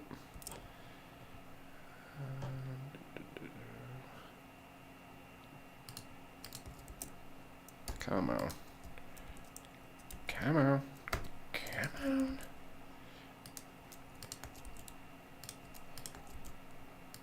Okay. Quick and dirty. Quick and dirty. But the problem with what I just did is we're going to probably notice some stretching.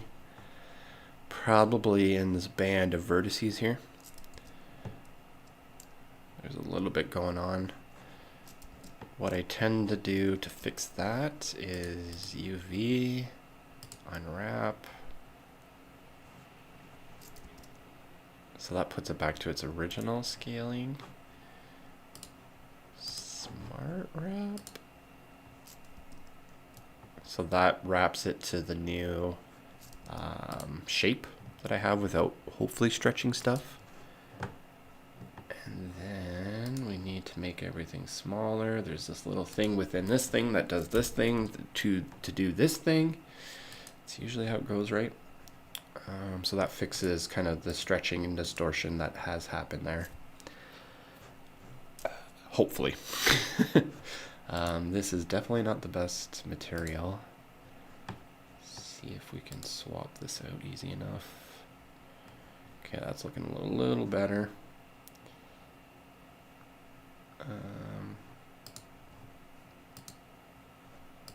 Fake moss. Like I need to get more. More materials, because it looks like I just have a bunch of fake grass, and that's kind of showing.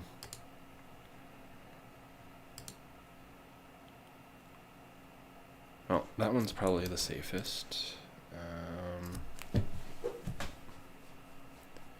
Those assets are probably a little big from geoscatter. But obviously the more assets that you add, the more like your machine's going to bog down. As you can see, I'm just saving it here, and it's taking a bit. This probably isn't helping.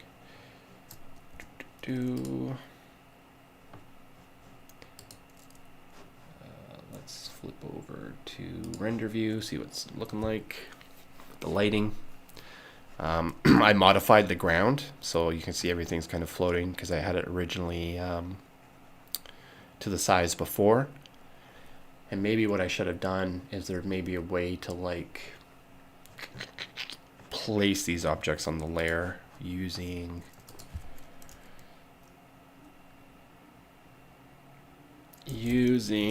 sorry, I can't remember the name of it. So this is what I was talking about before. This thing here, you can get all these plugins for $40 right now. Yeah, still on right now. So if you guys are looking, Hacks, I don't know if you're still in the chat or not. But if you're looking for kind of some of the tools I'm using to shortcut some of your work in Blender or get you running at the basic stage, highly recommend coming to buy this for $40 or more if you're willing to help the cause. But at least at a $40, or you can do less and you get less tools. But $40 gets you everything. What I was looking for was conform object.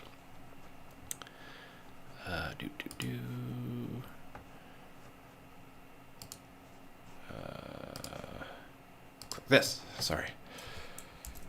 Conform object. Actually, this is going to send me. What am I doing, Samuel?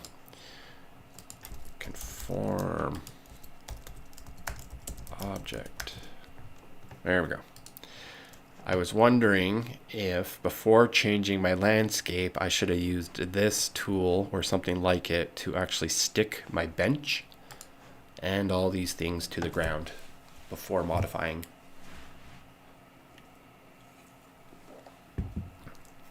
But something to consider for next time.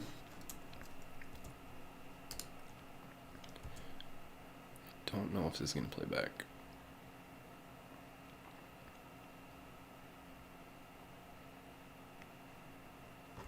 If I didn't mention before, these blocks are just kind of placeholders for houses, just to see perspective as the camera's tracking.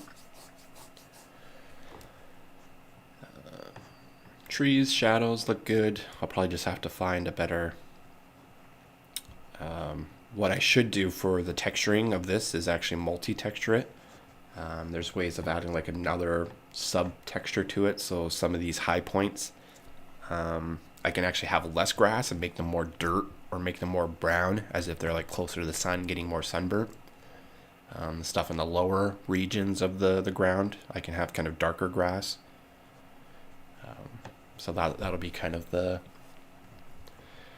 official work. Right now, this is just the half-ass version, in air quotations.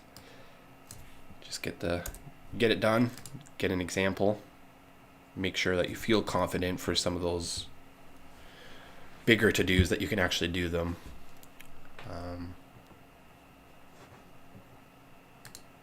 See what it looks like in cycles. I'm curious if it will render in cycles or not.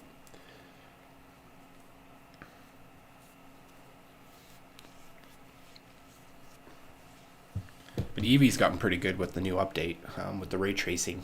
That's why it looks so good there. Because it's using the lighting a little bit different. Oh, sorry.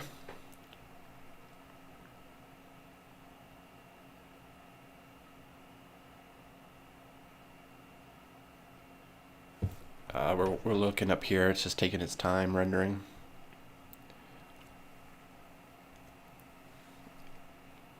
But yeah, it sucks about the road being pink. It's really taken away from trying to achieve the realism.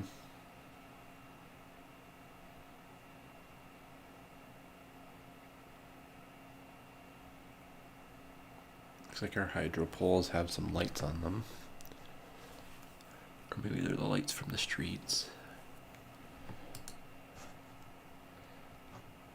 Yeah, it's gonna be a cool project. Anyways, what can we do? What else can we do? We could redo the streets. I think it's pointless. I already have examples on YouTube if I need to show the client what it looked like before. I didn't make any screenshots before. I should have been making screenshots as I went, or trying exports. That is one thing I have not tried yet, is rendering this out. And what it's going to take to render it out.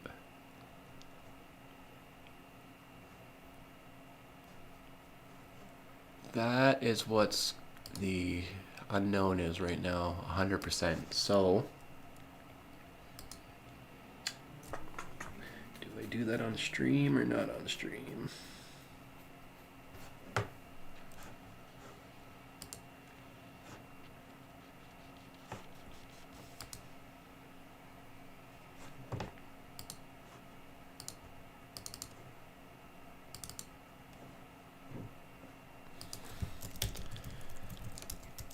Render time. Yeah, I think that's gonna be the first thing. So we'll wait for the client. We'll talk about the stuff after I talk with them. Then I'll come back and we will do render, figure that out. Because yeah, there's a possibility that we may not even be doing this 3D stuff, so I might not even have to render after all.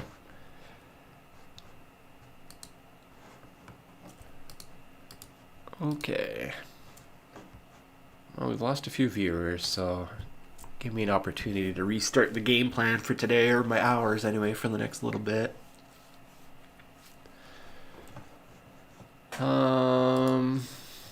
There's all this stuff I want to do from yesterday that I didn't do. There's the tutorial that I started that I haven't finished.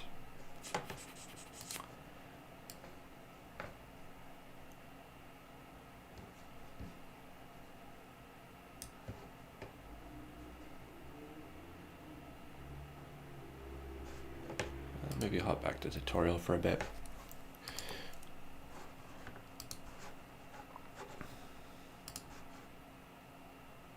Until people start chiming in again, I guess.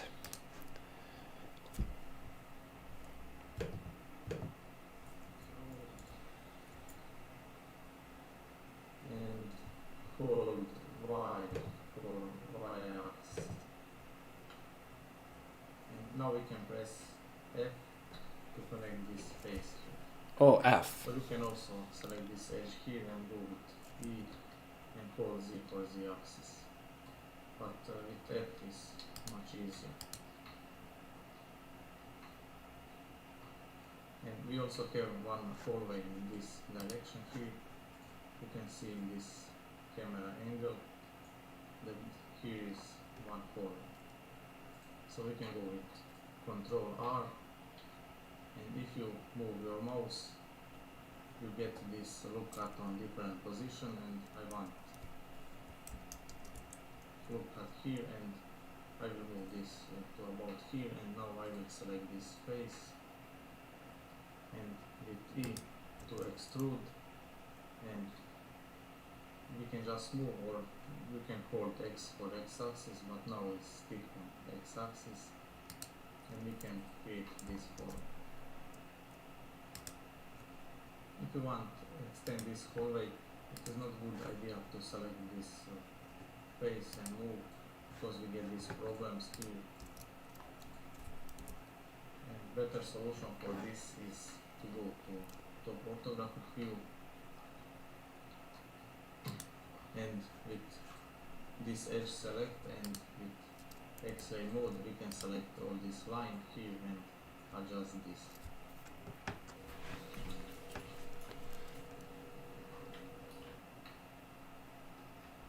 And now we can turn off this X-ray mode.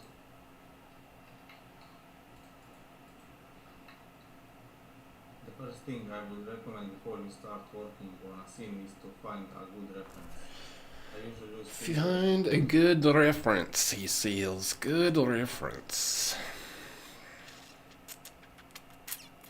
Okay, I'm gonna log into some of my Google stuff. And while I do that, we're gonna flip to this.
Okay, we're back.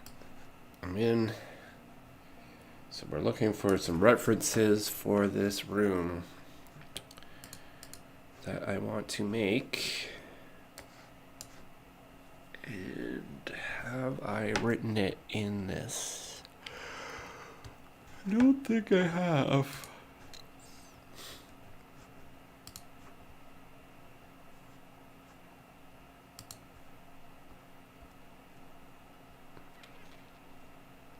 It's a problem. I have notes on my phone, I have notes on my computer, and then I have the official Google document. And I need to consolidate all my notes into one spot because I have stuff all in my head, but it's in fragments across my machines. See, I guess I really haven't put too much work into this, so there should be some more pre-production. So as we go, organize this better later on, but we're going to do cam. Just one more double check. David, Ethan, David, robot. Yeah, I haven't done cam yet. Cam's trailer.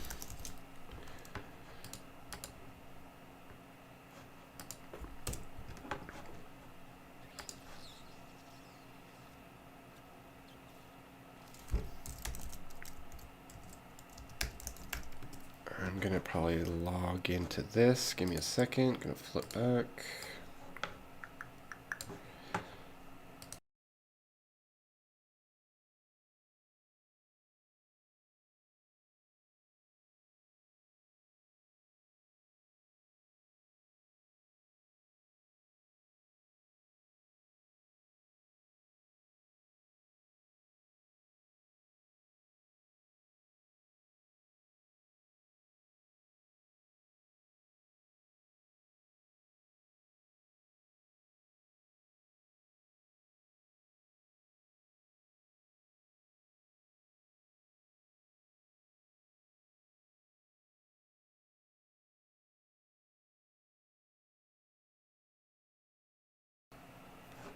Okie dokie, I'm back.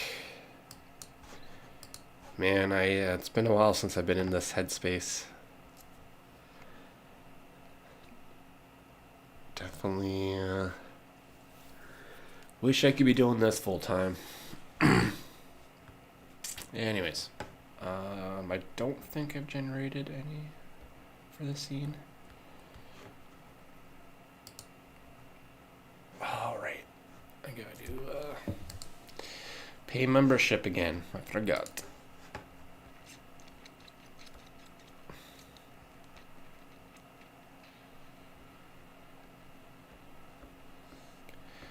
I do have some stuff like this. Could be a good reference. Oh, I don't even remember generating this one.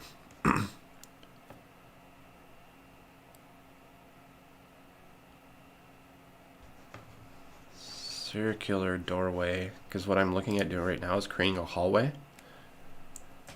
What I'm thinking is trying to build my room. So we'll have like a glass wall in here is like the little science facility, protection room for somebody's been infected, bring them in. And then there's a little control room outside that gets to see inside.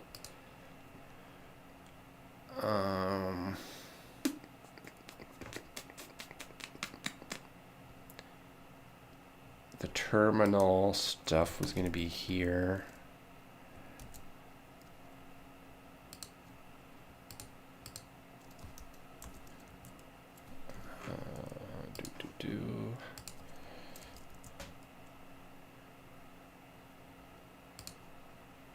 So I'm thinking like the computer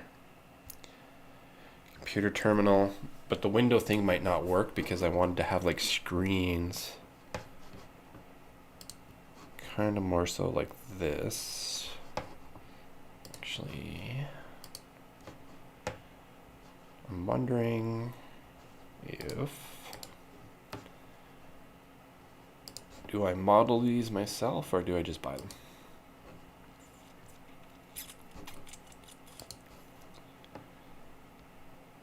These right here is what I was thinking of.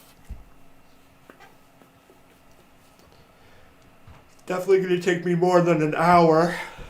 It's going to take me more than an hour to make these. Or more than half an hour to make these.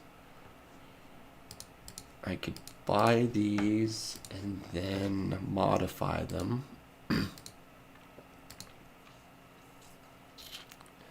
Yeah, that's essentially what I want, but more keyboard. We need keyboards and mice here. But I do like these little kind of old school pedometers. I don't know what you call them. Very more basic control panel.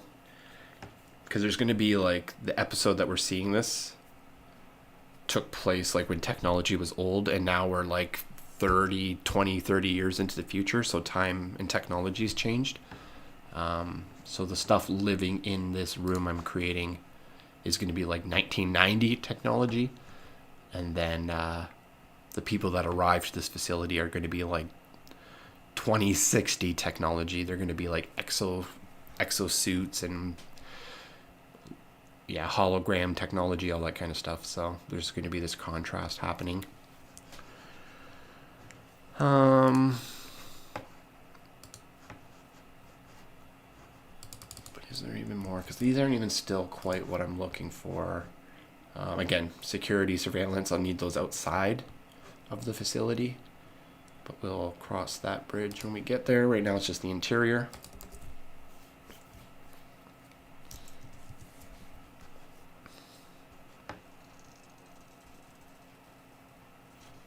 Too futuristic. But actually could work for some stuff later on.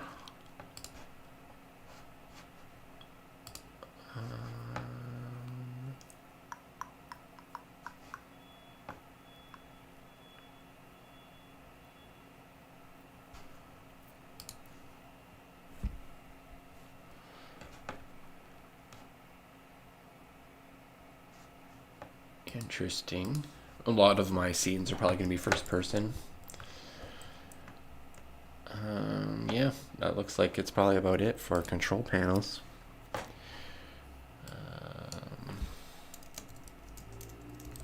That's a computer.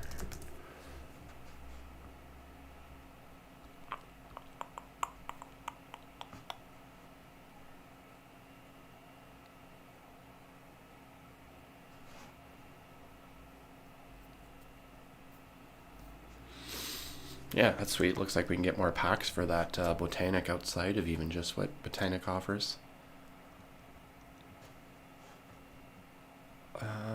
That's pretty cool too. Anyways, I'm getting lost in shopping.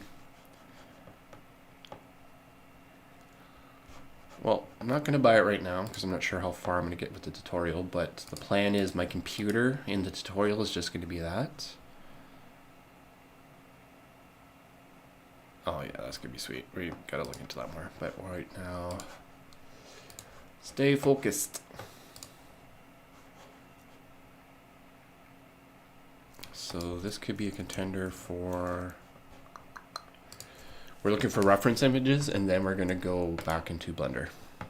So I want to find some of the base shots that I have during that time, because I generally like the look of the base that I got going on.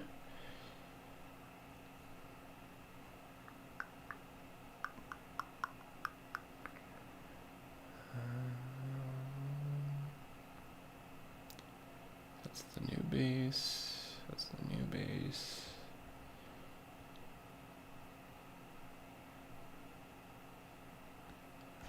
One of these had a Warhammer-like character.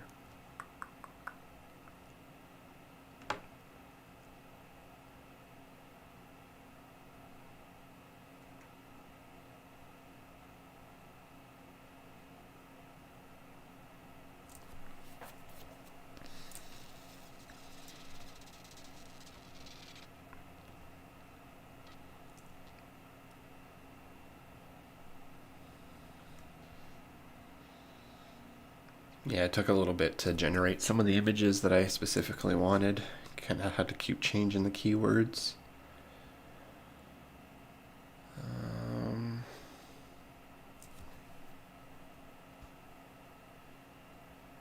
Maybe this one. Yeah, this is more of the facility, but this was still even a little more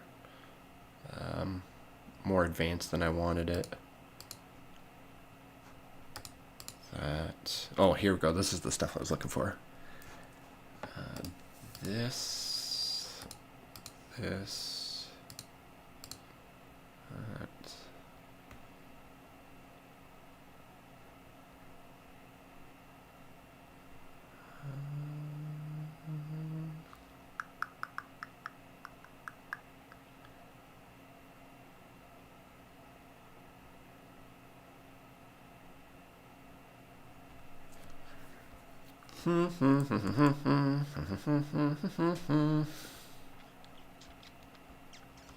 Yeah, and this is where it's the experimental stuff.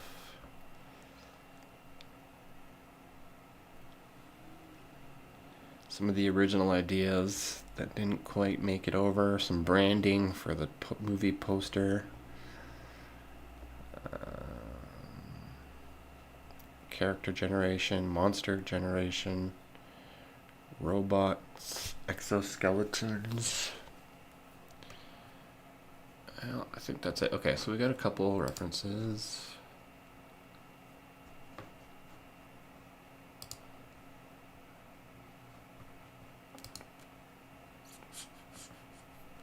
Yeah, 2 science facility. Man, these are close too. I have to go back to those. Not quite the one I was looking for.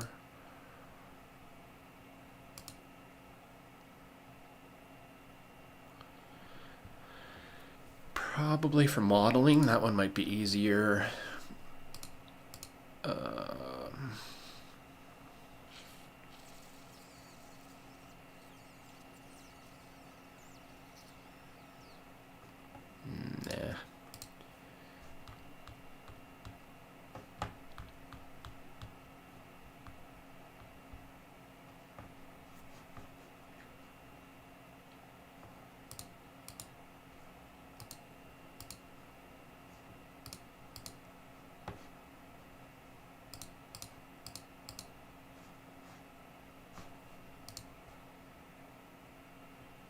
That one's a little bit better, but up against the wall.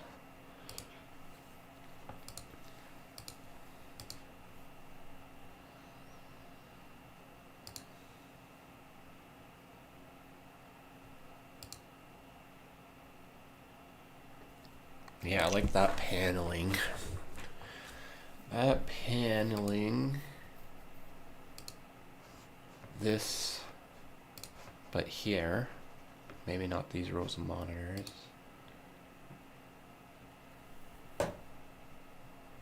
That'd be good too, because we could have these monitors and then the back wall could be glass, so we could still see through.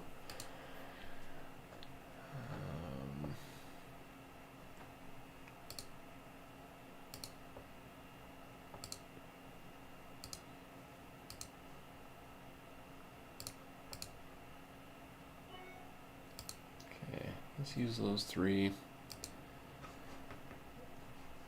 And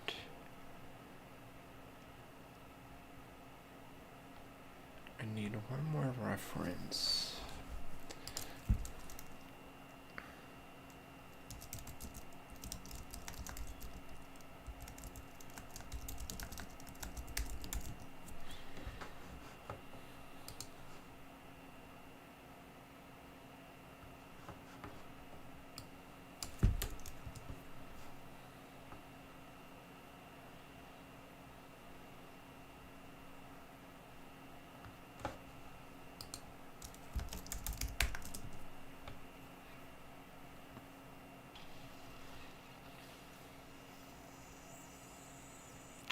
Yeah, I guess this is Fallout would probably be what I'm looking for. I guess what I'm seeing in my head.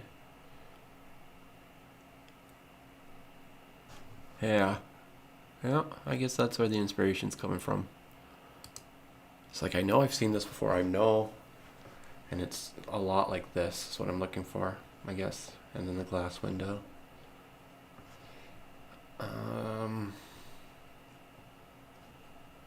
But I would love to have like a skeleton, a reference image of a skeleton like hunched over one of the terminals. Because that would be mint for a reference image.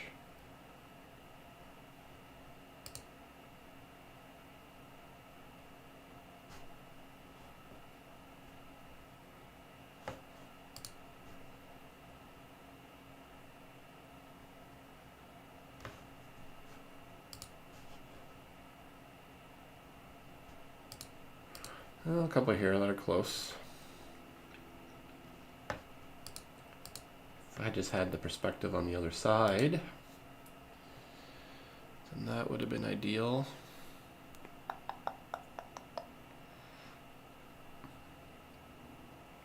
Skeleton hunched over a computer terminal from behind. If I just had mid-journey. Oh, here we go. Perfect. I think something like this might help. Oh, come on. Couldn't make the image a little bigger. This is pretty close too.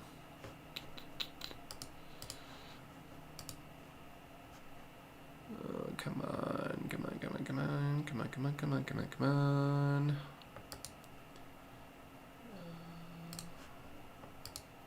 Some little dinky thing. So tiny.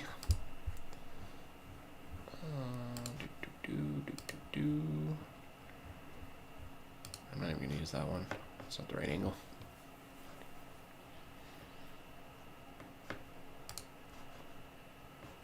All these are tiny.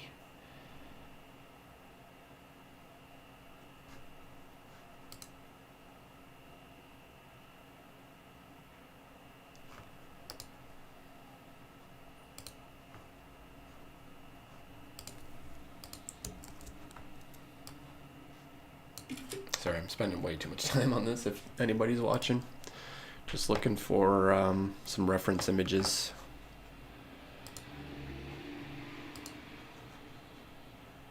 And Fallout came to mind for this one scene I'm looking for in my head.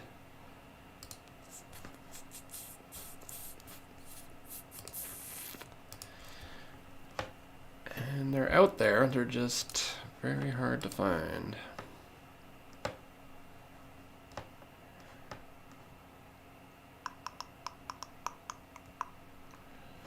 Skeleton.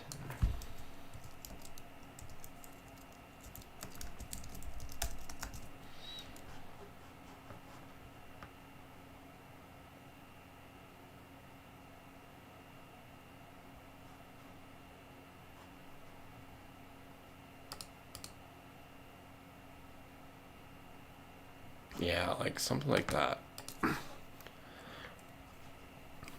I'm going for this because what ends up happening is that some scientists stay back at this facility and a bunch of them end up leaving. And the facility is supposed to be raided by a military force, but they never end up getting there because the alien planet and the monsters on that planet end up killing the military before they get there. But in the process, there's some panic at the base because the main leaders left and they don't know what to do. So other people start to leave. And then there's one guy that stays behind. But the AI ends up killing him in the chaos because the AI has gone rogue, and they all knew it gone rogue a little bit.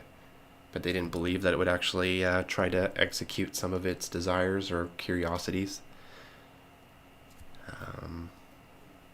And it's jealous and that kind of stuff, so that's why it has intentions to try to kill somebody. But they end up killing somebody, and then that person is at the terminal. 20 years later, our heroes show up, and they see a skeleton at the terminal. And then they question the AI about it, and the AI dances around it and tries to make a cover story. But anyways.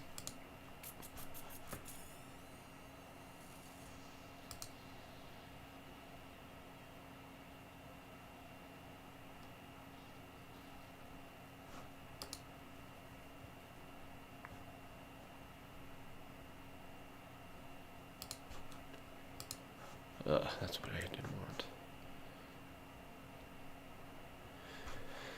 Okay, I don't even think we're at that stage anyways, but some ideas there. And then for my actual room itself,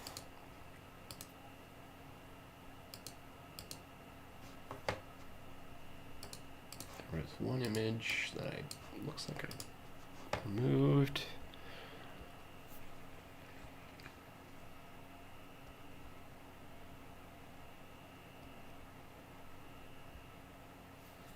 Where did it go? So many images.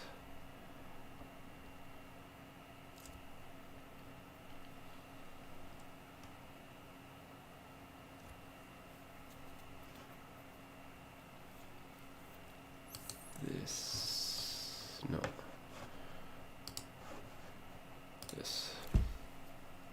This image here.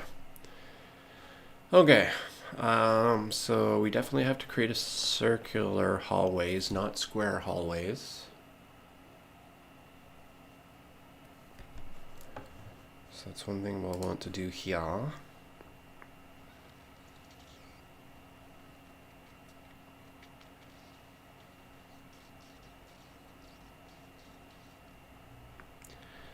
Thinking. Do we just do the tutorial as is, follow step by step as close as possible? Or do we just take the guidance and put our own touch on it and kill two birds with one stone?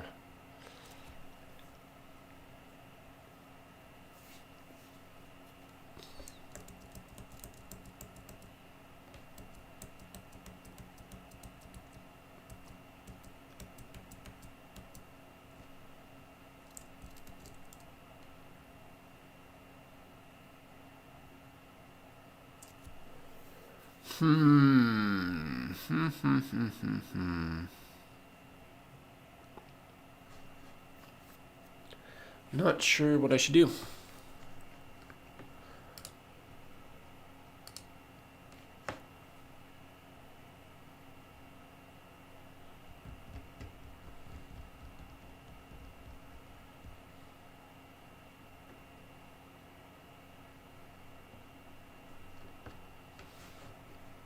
Part of me wonders if I should just design the whole base the way that I want it.